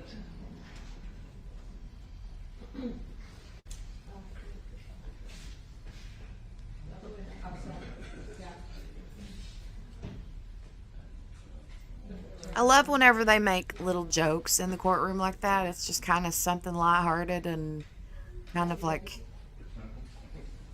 sprinkles a In that little bit statement of there, do positivity you in recall a stating situation. that you saw an accident that occurred at Forest Parkway and Clark Howe Road involving a semi-truck and a Dodge pickup truck?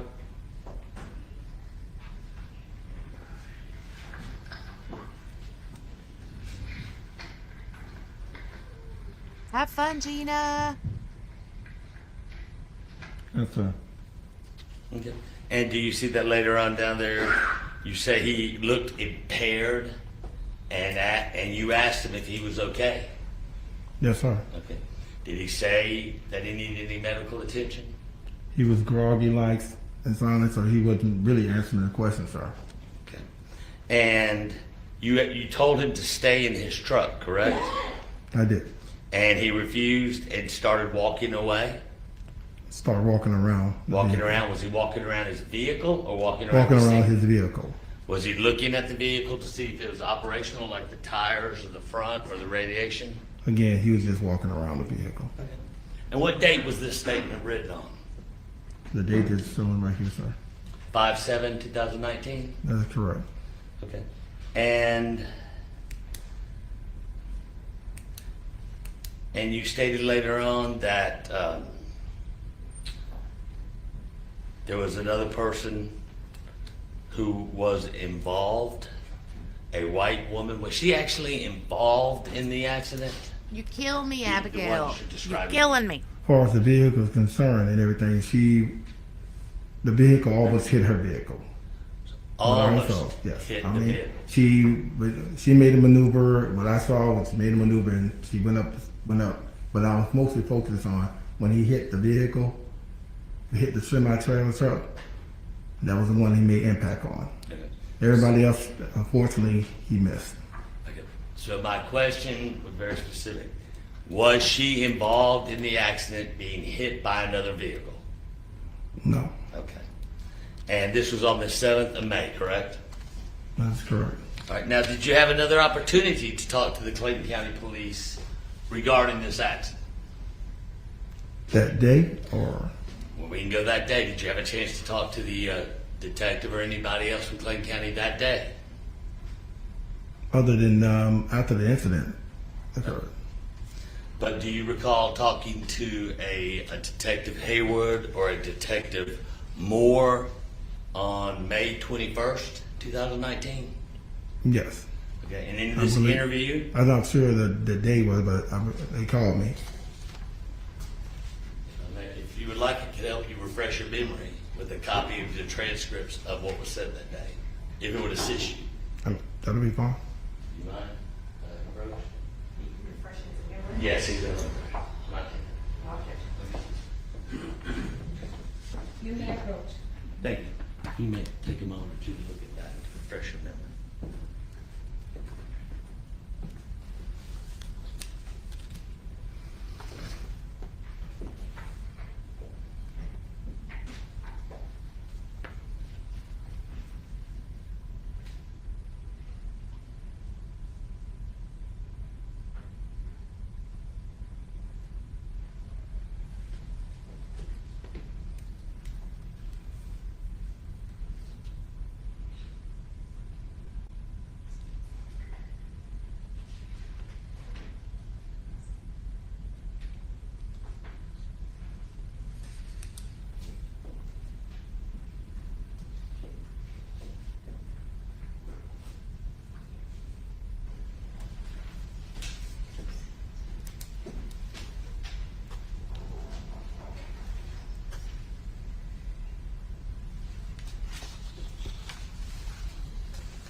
Oh, good catch, Billy. I missed that.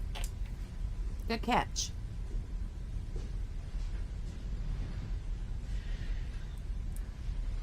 And Officer Russell, I don't mean to rush you in any form or fashion, but I'm going to start referencing page number 5 if you'd like to look at that. Let's refresh your recollection, but hurry up and do it. Hurry up. You're running out of time. Number 5. Yes, sir. It should be labeled up in the top left-hand corner.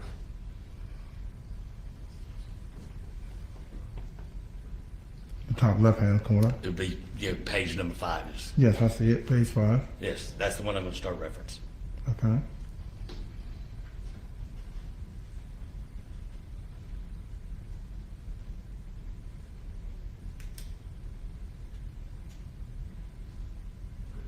Lawyer, you might need to let him know that he can't look at it What am I while he's referencing to, answering. sir? Okay, if you could, and that's refresh your memory, so you do recall the interview you had with, The detective? yes, the 2 detectives. And do you recall in that interview that you said there was a Mr. Kimball, he was the truck driver, and that Miss Payne was present, and that you were speaking to both of them? And you made a reference that he keeps walking around, Mr. Herring. And why don't you just get back to your truck? Do you remember saying that to the detectives?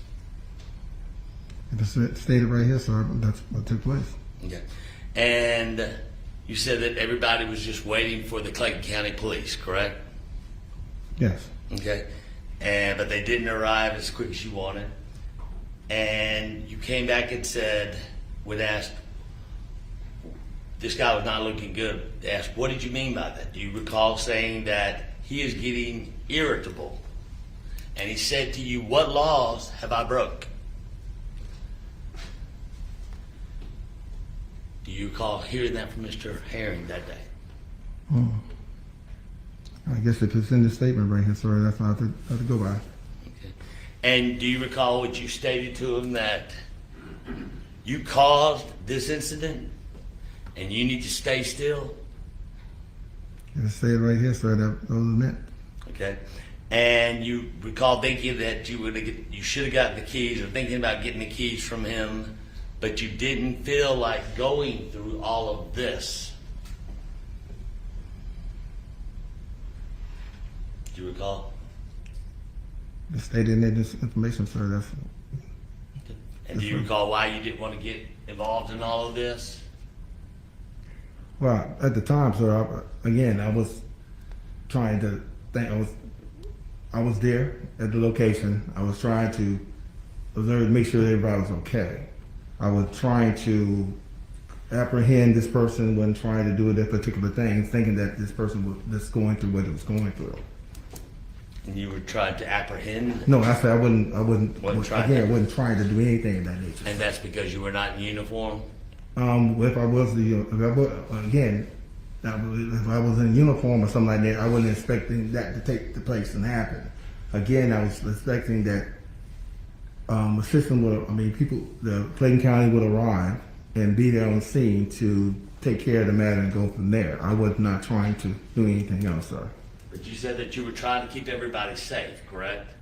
Yeah, because cars were moving. Welcome back, People Amelia were Pug coming, Mom. and so I made sure that asking people to move to the side and stay still. I agree, That's the only Billy. thing, I love because his the only reason why, voice. because this gentleman, I feel something was wrong with that person. I like And it he a was lot. walking around irritable, so he was out of his truck, correct? If you Yeah, talk he them looks off like for a you- young Denzel. He But the does, keys were in the 100%. truck, correct? I thought that too. Well, at the time, I don't know. I mean, here it is. He had out the vehicle. And again, I did not, after that, I didn't say anything else, to do anything else, because he was, again, I felt like the vehicle was not able to drive off because the damage was occurred to it.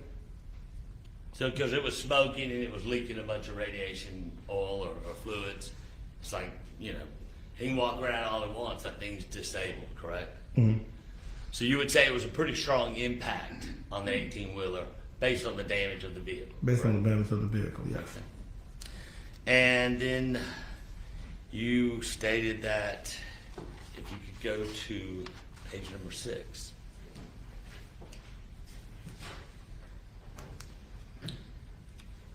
You stated that your car is still smoking. You don't want to do that. Is that referencing to him getting in that vehicle and driving off? Pretty much. Okay. And that he stated to you like, well, I didn't break any logs or anything. Do you recall him saying that to you? Yeah, yes. I mean, well, just looking at the statement right here, yes. Okay. And now, Mr. Kimball with the driver of the 18-wheeler, he's standing in front of his vehicle, correct? In front of Mr. Herring's vehicle, damaged vehicle, correct? Yes. And Mr. Herring was in there just revving up the engine. Do you recall that? Yes. Okay. And as he's ramming up, Mr. Kimball's in front of the truck, and you tell him, sir, please, don't drive off of it. Don't move the vehicle. Do you recall telling him that? Yes. Okay. And sure enough, he threw it into drive and he drove off. Now, how close was Mr. Kimball to the front of that vehicle when he drove off? Do you recall? A couple of feet away. Okay. Because I believe, yeah, just a couple of feet away. Okay. And what was going through your mind was, oh my God, I don't see how this thing is driving. Pretty much. Okay. Now, on the 911 tape, you heard yourself saying, get a picture of that, quick. Now, were you talking to Mr. Kimball or were you talking to Miss Payne? At the time I'm talking to Mr. Kimball, that's the name, Mr. Kimball. Okay. Were you aware that Miss Payne was on the phone with 911? I was not aware where she was on the phone. I know I was on the phone with 911. And did you see her have the phone to her head, or did you see her with the phone in her hand? No, I did not. She was actually in her vehicle driving to go behind the car, or behind the truck, correct? Correct. And that was you in there saying, go, good, go, correct? Yes. Okay, that was directed clearly to Miss Payne, correct? Yes. And you didn't see her after that because she's going to get a picture of the tag, correct? Yes. And so you never said anything about please don't pursue, or you never said anything like, hey, be safe, don't do this? I said get the picture of the tag. And you said, go, good, go. She's going to get a picture of the tag. Sir, you said a second ago that you said get a picture of the tag to Mr. Kimball, correct? Sir, at the time, if my memory can recall, everything was moving fast. He was taking the picture of the vehicle as well as she was coming up driving. Okay. And so that's what stated, get a picture of the tag. Okay. But you said you didn't see her with a camera in her hand or a phone in her hand, correct? No, the only one I had a picture of, for if I recall, was Mr. Kimball had his phone in his hand, taking the picture. Was trying to take a picture anyway. Okay, so just to clarify, so you're telling Mr. Kimball to take a picture, and you're telling Miss Payne, good, go, because you only saw her in her vehicle going after to get a picture of the tag, correct?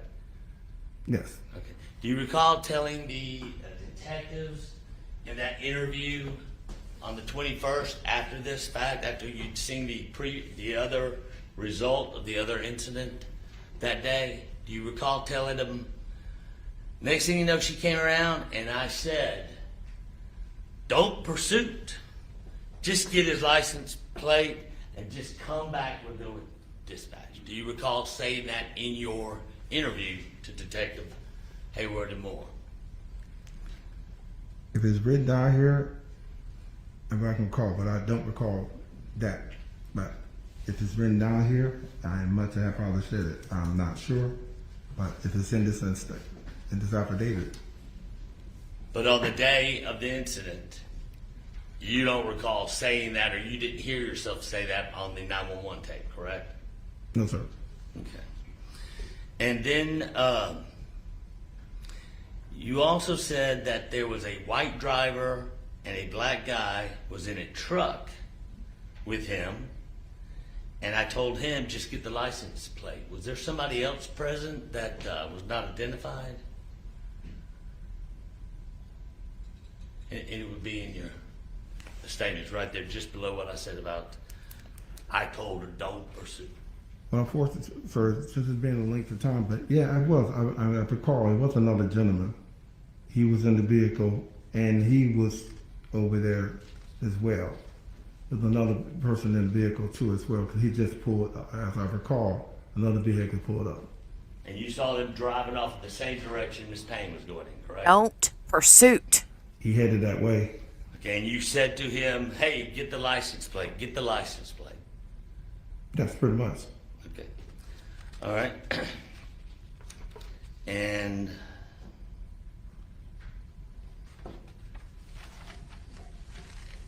you said that basically after that all occurred, you kind of drove down to the location that you were identifying on the map there, correct?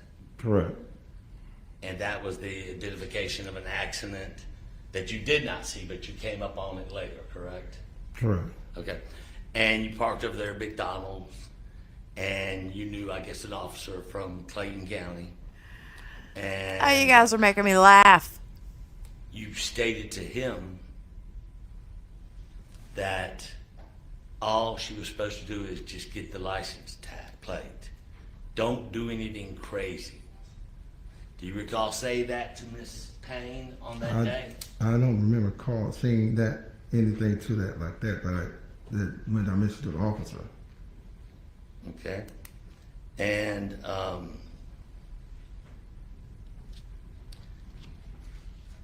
you said you knew that you told the woman, Miss Payne, not to pursue, but just get the license plate?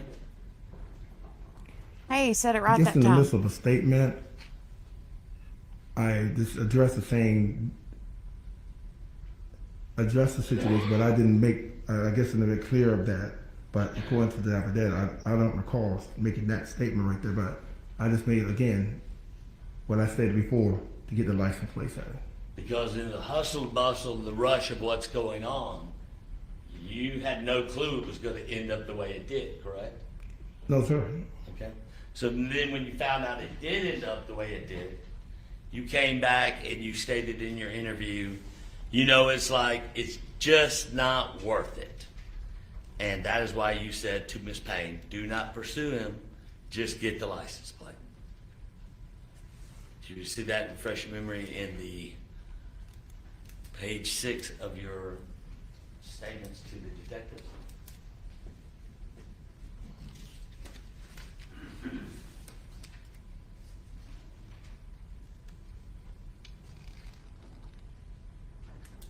I can't say I recall that right there.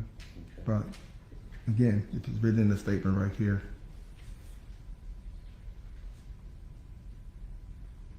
Yeah. But you further went on in that interview again and said, after seeing the end result, that this is totally crazy. I told her, all we need is that license plate. Do you recall saying that in that interview? That was his general statement of saying that we need a different license plate. We was having a conversation with the detectives and stuff, but I didn't make a statement to her. We was having a conversation. And if it's taken out of content, that I wasn't taking a conversation with the detectives. Okay. And once again, it was kind of a crazy situation, kind of a hit or miss. You need to make a decision quick. And that decision was get that tag. And she was driving to get it, so you were like, good, go. And that's all you really said that you heard from me on 911, correct? That's what the recording says. Okay. And then, if you could go to page 9 of your interview with the detectives from May 21st, 2019.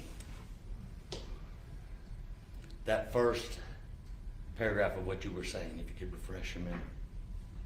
Repeat what, sir? If you could just refresh your memory, the first paragraph of when you're responding.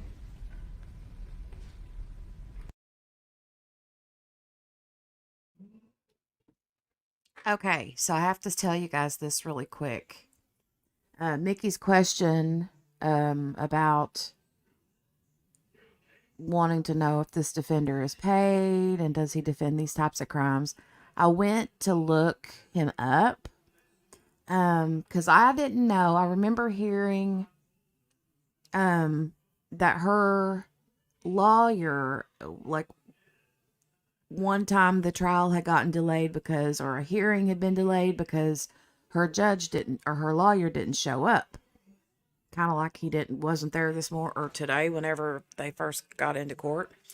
But he is the same one that they said he didn't show up, and come to find out, he said that he was sick and had to miss court that day. Said that he'd had a stroke. And I guess they confirmed that he had had a stroke. I don't know.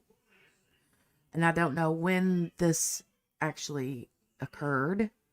But here I found this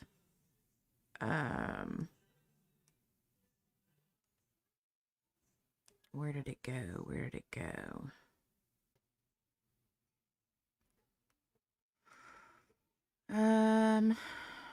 Payne, grand jury, Tucker.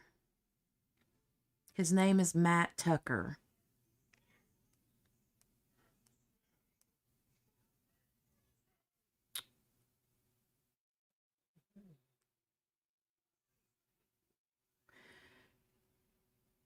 Yeah, it says judge at that time, not this judge. I don't know. It might have been this judge. I don't know. But previously it said that the judge had had doubts that accused murderer Hannah Payne's lawyer really had had a stroke. So, anyway.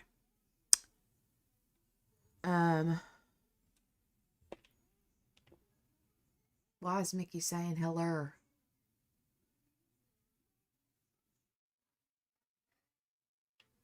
Why is Mickey saying hello? Abigail is not a fan.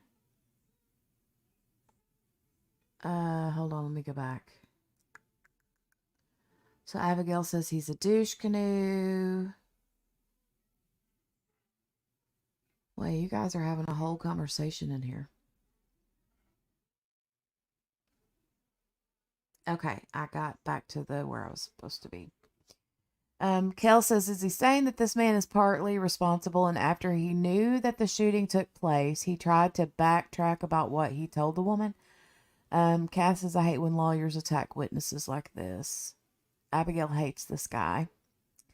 Cap does too. Abigail says, like, he hasn't finished his opening statement and he's implying ish about withholding evidence. What a douche canoe. Mickey said, has she had this attorney the whole time, or is this a new one? He's trying to place blame anywhere else other than his clients, says Elizabeth. Okay. Sloppy. I love how you say lawyer. Who says lawyer? Lawyer.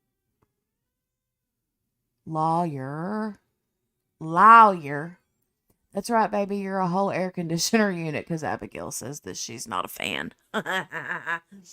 Okay.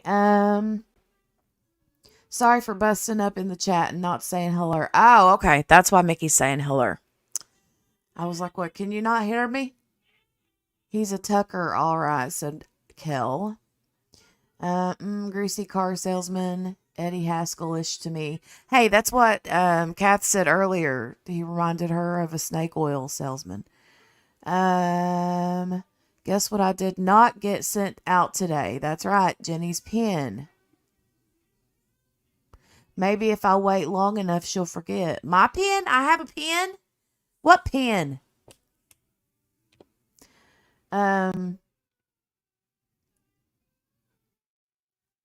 Oh, Abigail's like really upset at this guy. Actually, not Eddie Haskell, more like that frumpy little guy from Laverne and Shirley. Squiggy. Yeah, but Squiggy's... Yeah, I like Squiggy. Don't mess with Squiggy. Abigail's ready to throw hands in this courtroom. Kel is laughing. And then Kel says, if I was a juror, she's guilty because I don't like her lawyer.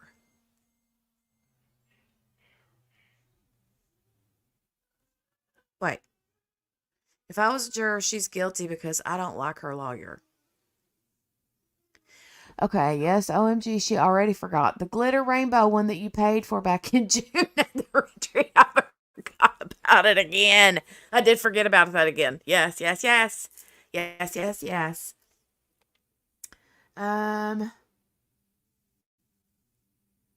Guess what, Pen? I'm using the one from Elizabeth's Secret Stash. Nice. Abigail, I hate him too, and how he keeps saying she respects authority and follows instructions, but yet she kept pursuing after 911 told her to stop. Yeah, that's true. Okay. So, we're going to get back into it. Wait a minute. What is tonight? It's Wednesday night. I need to look at my calendar.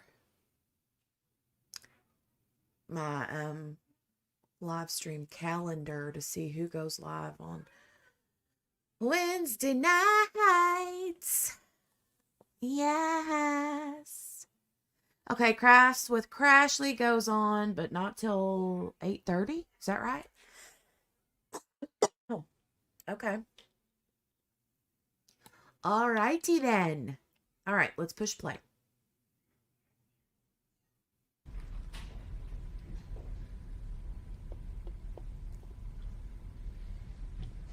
Do you recall saying that, please, come on?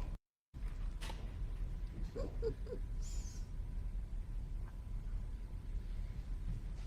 you recall saying that, please, come on, get back into your truck? You were talking to Mr. Herring, correct? Yes, sir. Okay, and you were thinking to yourself, I do like his "Why was voice, I'll taking say so that." long? Why did the police take him so long? Do you recall that? Yes. And that's when he began walking up and down close to his car, looking at his car, correct? Again, he was walking around, sir. Okay. I wasn't observing really looking at what he was doing, but just making sure that he was safe. And then you said something to the fact that, hopefully you can elaborate this. After, I guess, he must have saw something get in his truck, and he got back in it. I said, what are you doing? He started his truck up again, began revving it up. You begged him to stop. And he said, no, I'm not going to do that. Do you recall saying that? Yes, sir. So this is different than what you wrote from the day of the 7th, correct? Well, we made the 7 was a brief statement, sir. Okay, Just making a brief statement. I wasn't trying to elaborate all too much because what was taking place and happening. And that brief statement was only regarding the incident that you saw, correct? It wasn't taking into account what happened after. Yes, the incident that took place and happened at Clark Howell and Forest Parkway. So all of this additional information or what you thought in your head you were saying came from after seeing the aftermath and seeing what had occurred from that day, correct? Yes, sir. I couldn't believe what took place and happened. That was my reaction. And of course, you also recall at the very bottom page of 9 that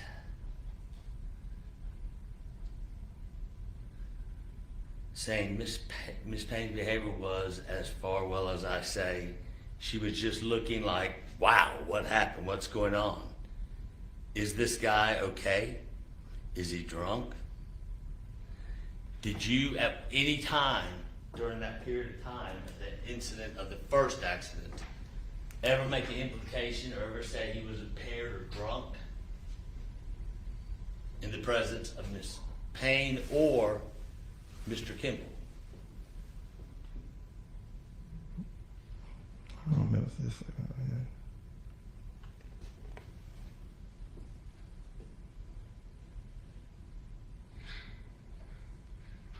I recall that we was in a conversation. I don't recall this particular statement right here. I don't recall that other than us having a conversation of what was going on with the particular driver. But you do recall, whether it's in your statement there or whether it's on the 911, you do recall asking Mr. Herring if he needed an ambulance, correct? That's correct. And you asked him on more than one or twice, 2 or 3 times, correct? In the statement, And his response sometimes were, I didn't do anything wrong, what laws have I broke? Do you recall that being a response when you asked if he needed an ambulance? I know he says that he made that statement, and right there, yes. As I'm seeing this report right there. Okay. And you said also that you talked to Mr. Kimball, and Mr. Kimball was standing by, and when you asked him if he needed an ambulance, he said he was good, correct? That's correct. Okay. But then he was saying, wow, is there something wrong with this guy? Is he drunk or something? Do you recall him saying that to you? I believe that was in the conversation. Yeah. Because Now- again, we was in the conversation. Okay. Now, and you come lower on to say, did you notice if Miss Payne had any firearms on her? And you said, no, I didn't see a weapon on her. Do you recall that? Yes. And- I wasn't really looking for a weapon on her, but I didn't recall her having a weapon on her. And you recall also later on in your interview that you said it was kind of ironic or weird that you saw Miss Payne coming down, make sure I said this correct, coming down 285, y'all were together, and all of a sudden when you came back on Clark Howell, she was behind you, and that would be the last page number 16. Yeah, I remember. Because I said I was coming from Camp Creek, and that's when I noticed. I seen the vehicle because I seen it was a purple, I believe. It's pink and black. Pink, Yes. one of the colors on that nation stuff. But indeed, other than that, when it ended up just like an occurrence, you wonder like, well, this other vehicle is here. So that was basically it. I didn't think nothing other than that, other than saying that yes, the vehicle was right there. So it's fair to say that with all these accidents going on, you were trying to find an alternative route to get to where you're going, and it appeared Miss Payne was kind of either following you or somewhere close by trying to find the same alternative route to avoid all the traffic. I'm not. Well, I know I was avoiding trying to get home and make my way up a route that I feel that I can take this route. And if she was on the same road, she was there. And you never made a stop on your route when you were going, correct? You didn't stop off No. the gas. No, I just made my way around and to where I was and where the incident occurred. And she was kind of close by, so it's fair to say she didn't make any stops anywhere because she was right behind you or close by you on this alternative route, correct? Not that I know of. Okay.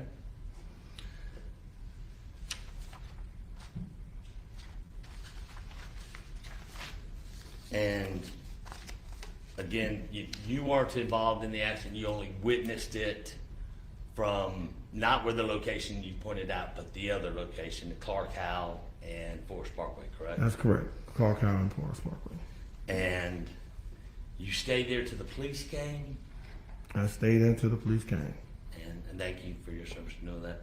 And no one else got injured or hurt there at the first location? No, sir.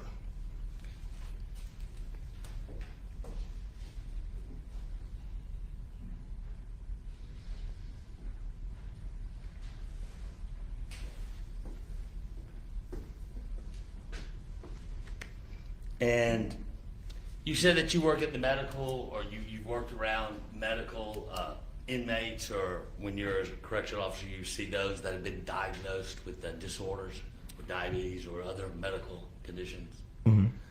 Do you have any kind of training in that field, or do you just go off what is being told from the nurses or the medical department? The medical department, when they state what's taking place with that person, I'm not a medical profession.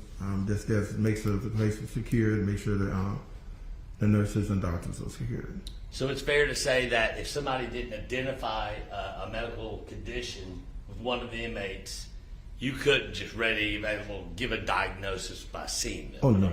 Okay. We can't do that. All right. And do you happen to know what the characteristics are of diabetic coma or shock?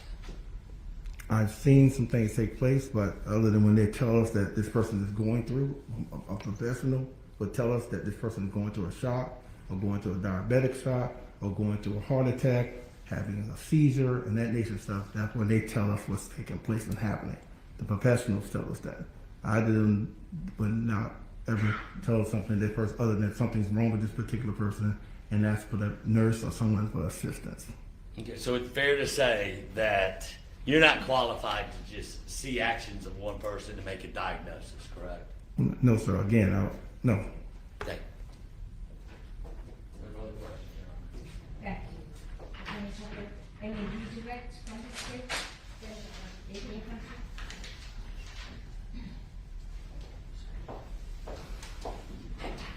want to go ahead and listen more to it. He can keep it. He can use it. Yes.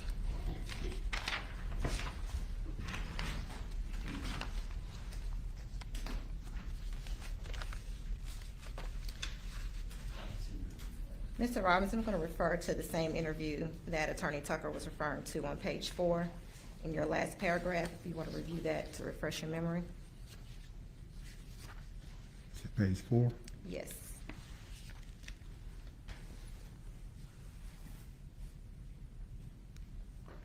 The last paragraph. Yes.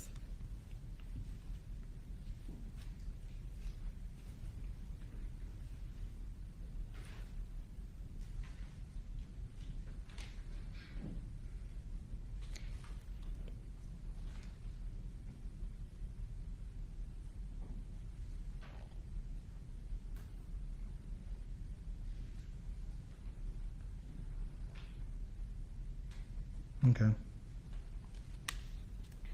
All right, and when you spoke with Detective Moore and Detective Hayward on May 21st of 2019, you indicated that as you were turning the corner, as an officer, you decided to stop even though you were off. When you saw Mr. Herring, you saw him slumped over. The car came to a creep. As the car came to a slow creep, you got out and checked to see if he was okay. You asked him if he was okay and everything like that. He seemed to be a little impaired. I could tell by his face, and working in the infirmary, you kind of get a feel for how these guys look when something is wrong. So on May 21st, 2019, you did inform detectives that you believed that there was something wrong with Mr. Herring at the scene of the first incident. Yes. And that was due to your experience in training and working at the infirmary? Yes.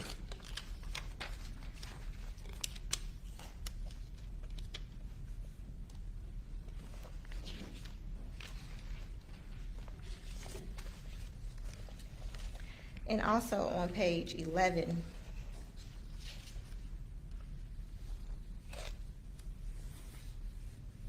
paragraph 4. You can read that for me and refresh your memory. Said paragraph 4. Yes, Where it says he was walking pretty normal. correct. You don't have to read it out loud, just review it. Okay, I'm sorry.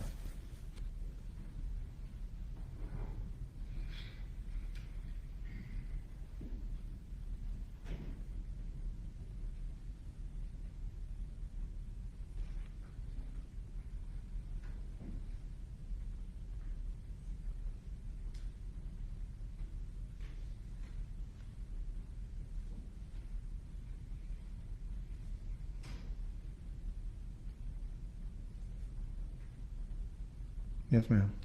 And Detective Moore asked you if you noticed, was he walking okay? Was he walking in circles? Was he stumbling or anything? Or was he walking pretty normally? You notified Detective Moore that he was walking pretty normal, but he reminded you of a person like you would, like from when I was working in the infirmary and stuff.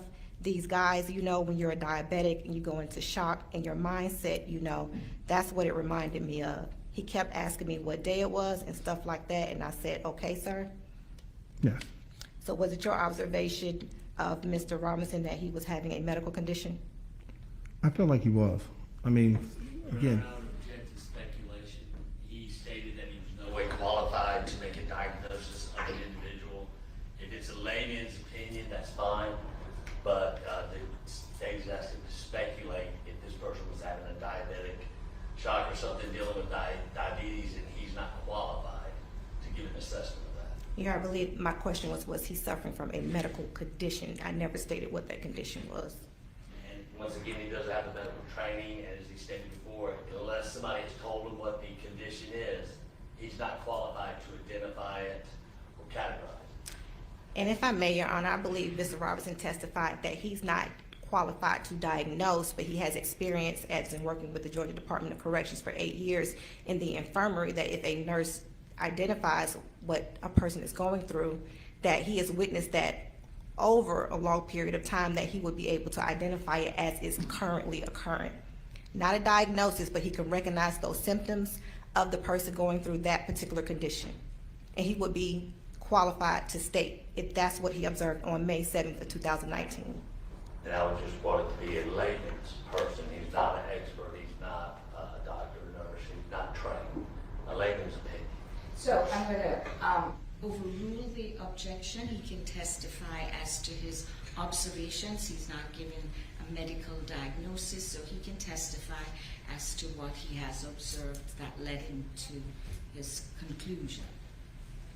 So based on your observation of Mr. Herring on that day and your experience in working in the infirmary at the Georgia Department of Corrections, did you believe Mr. Herring was suffering from a medical condition? Yes.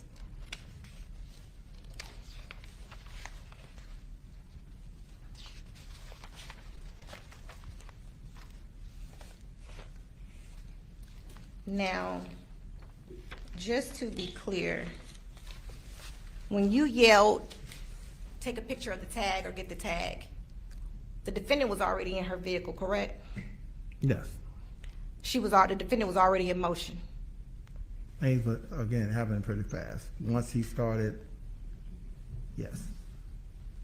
So you didn't direct the defendant to get in her vehicle, No, I didn't. and you didn't direct her to get in her vehicle and go get the tag. You didn't say get in your vehicle and go get the tag. No, I did not. The defendant was already in motion. Yes.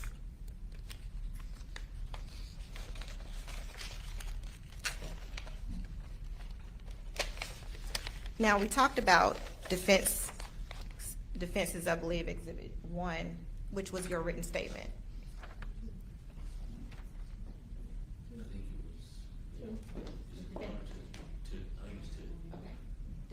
Defendant's Exhibit 2, which was a copy of your written statement. Yes. Now, how long have you been an officer or correctional officer? At that time, that was in my 4 years, in my almost on my fourth, fifth, going on for 5 years at that time. And when you wrote this statement, did you believe that there would be further investigation in this case? Yes. And so you would have written what you believed to be, would have been important in what happened at that time, correct? Yes. With the understanding that you would still speak with other investigators in this case? Yes. And you did do that on May 21st of 2019? Yes. And you recalled everything that you remembered from the incident that occurred on May 7th, 2019 in that particular interview? Yes. And you would have given them all the information that you would have recalled that happened on May 7th of 2019? Yes.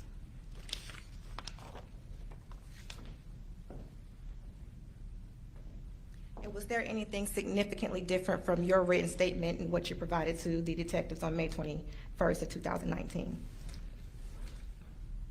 Basically, everything what was written there and written here, I mean, it clarified what was said and done, or what I can recall at that time period.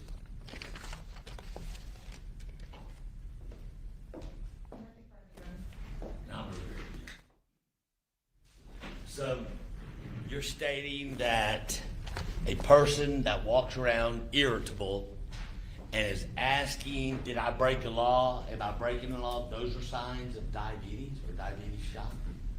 I guess, no, I didn't state that. Okay, but that's what you saw, correct? Again, sir, as he was making a movement, I felt something was wrong with this individual. I didn't state that. When did you find out that there was a possible diabetes or diabetic shock? When did you find out about that? I didn't state that, sir. I'm asking you when you did find out about it. Did you hear from the media? Did you hear from the detectives? Did you hear from Investigators? No, sir, I didn't hear from no one that. So you never once heard that there was a possible diabetes that was involved in this? No, sir. Okay, so then your contention is when you see somebody walking around irritable, saying, I didn't break any laws, I'm gonna drive off, see something in his vehicle, crank it up, and almost run over Mr. Kimball, that's a sign of diabetes or diabetic coma? No, sir, again, I didn't make that statement. Again, the look he had on his face, I didn't say that this person was doing the following thing, saying they was going through that. I just said the look he had on his face remind me of something like that. But you refreshed your memory from the statement you gave on the 21st, correct? And you remember on page 5, you said he was walking around irritable. And further on in that interview, you said he was asking, I didn't break any crimes, what laws did I break? Do you recall those? Yeah, yes. And that's all stuff that you saw him doing, correct? Yes, sir. I was right to stand by him. That's why I was trying to tell him that what I made in the statement right here.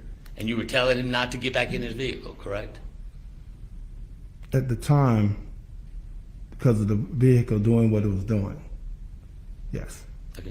And you're stating that those are characteristics from your experience training and seeing individuals in the infirmary, that is signs of a diabetic shock or coma? No, sir. I can't make those particular diagnoses. Again, that remind me of something like, again, his facial features that remind me of. I did say again, that will remind me of. Now, you're post-certified, correct? Yes, sir, I am. And when you do all this training for post-certification, you're very clear about writing reports, correct? Yes, sir. And that if anything is important, that you feel is important, or you think might be important down the road, you need to memorialize it in your report, correct? We try to do those particular things. Sometimes hit and miss. And you say you didn't put stuff that was important in your statement because you figured somebody would follow up with it?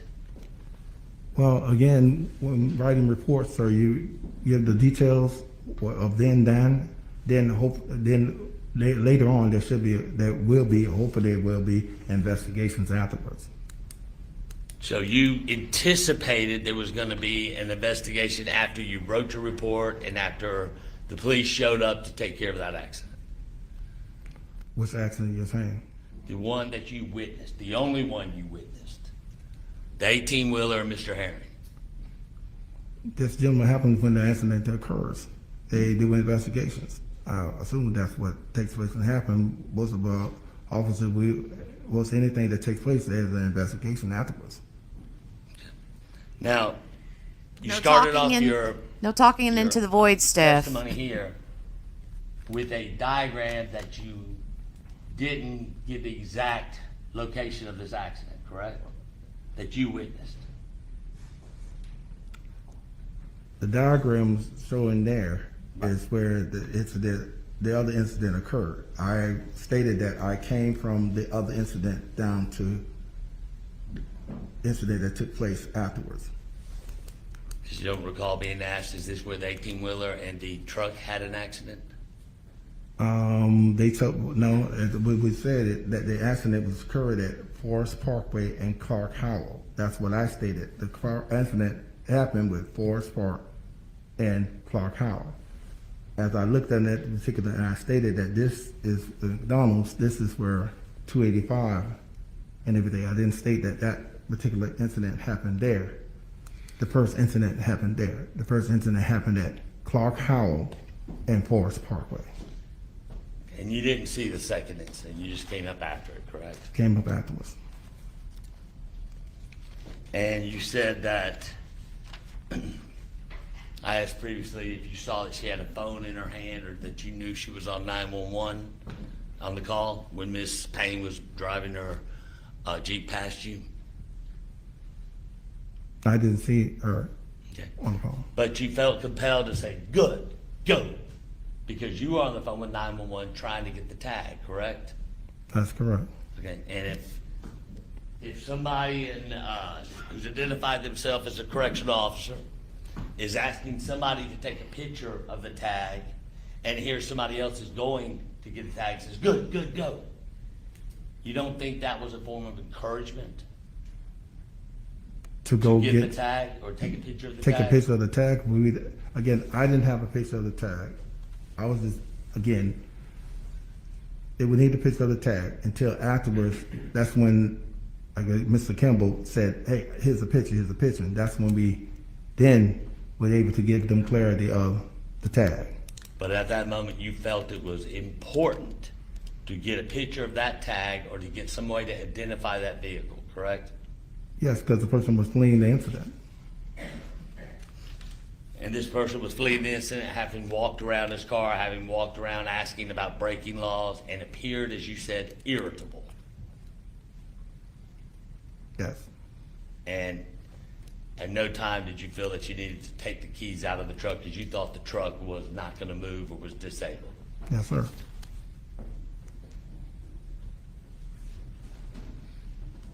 Any further questions? Does the state have any more questions for this witness? No further questions. Okay, and may Officer Robinson be excused? Yes, Your Honor. Okay, thank you, Officer Robinson. Does the state have another witness? Should we do, but due to the late hour, this is the witness who traveled from Virginia. She has indicated her willingness to spend another night Okay, to accommodate so that we don't have to go so late. okay, Or all we right. can call her, but she's agreed to stay the night. I think we all had a long day, maybe. Okay, so we'll call her first thing tomorrow? Okay, all right, thank you.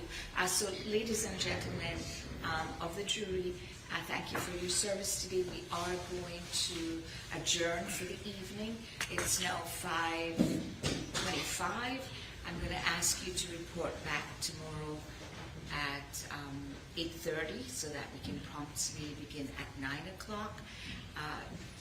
The instructions still apply. Do not discuss, do not do independent research. Ensure that you get some rest, and we'll see you back here tomorrow at 8:30. Thank you.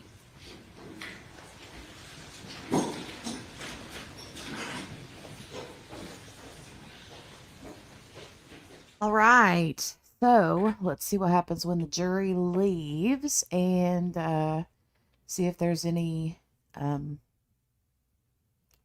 between the lawyers after the jury's gone. Looks like 8:30 a.m. they have to be there, starting at 9.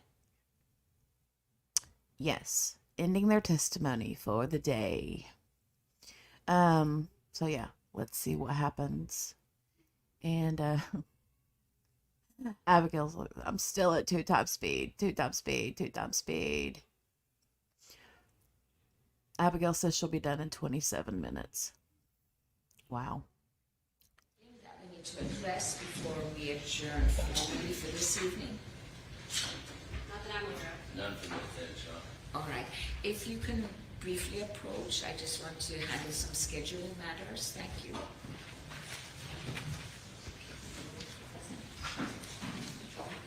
I like to watch when this stuff is going on because sometimes stuff gets heated. I mean, they're going to talk about schedules and that kind of thing, but sometimes it's like whenever, yeah, things get brought up and there's arguments and blah, blah, blah. It can be interesting. What do you guys think about the lawyers? I'm all up for her. I like her a lot. Him, I think we all agreed. Not a big fan. However, I am a big fan of his voice. I love his voice. I like his voice. He's so awful though. Oh. Okay. So it is over with and it's moving on to let's go ahead and just turn that one off. Just in case. Yeah. So I'm back. How are you guys? I only love his voice, but he's not my fan. Your fave. You mean, maybe. But you're not a fan, pretty much. Yeah. I gotcha. I know what you mean. So, you guys, I'm excited that it started. Do we want to be back here at 9 in the morning? Do we want to be back at 9 in the morning? Do we wanna? Do we wanna? Do we wanna? Do we wanna?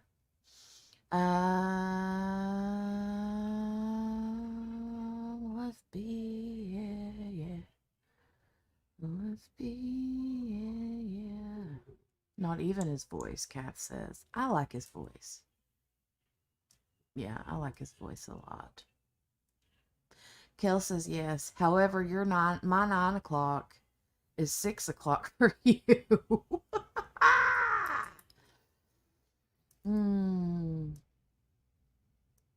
Billy said, not 7 a.m., but I'll catch you when I'm up. I got you. Are you 2 hours behind me, Billy? Are you on mountain time?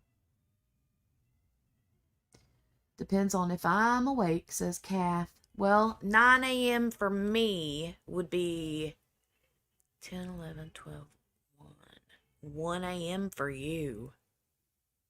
Is that right? No. Maybe 1 a.m. or 1 p.m. No. It would be 1 a.m., I think.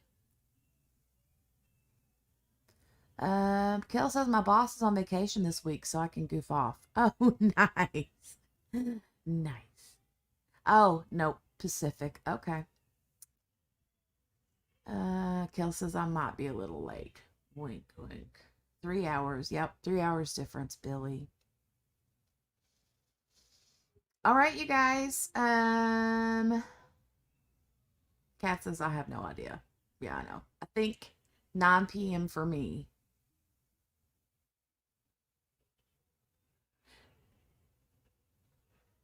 No, wait. 9 a.m. for me.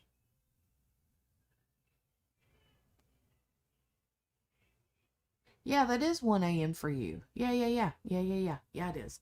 If you and Grace are on the same time, in the same time zone, then yes. When it's 9 o'clock in the morning for me, that is about 1 a.m. for her the following day. So, yeah. Yeah. You're the same as Grace. Okay. Good to know. Good to know. All right. I'm going to get off of here and end this live stream. And I planned to do a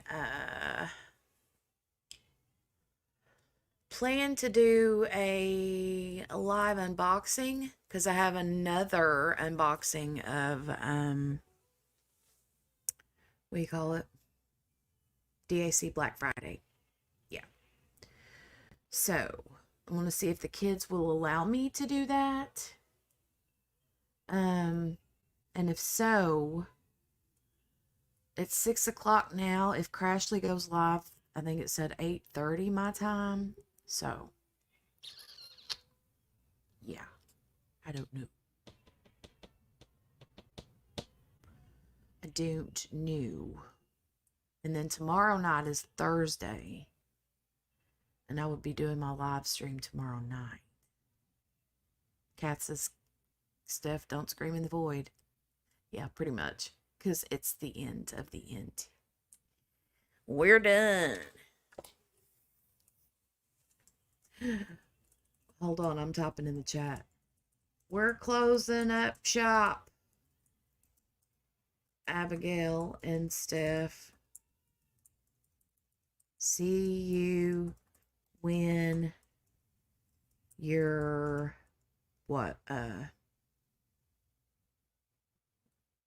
out. Oh, Lord. Don't get lost in the dark. Okay.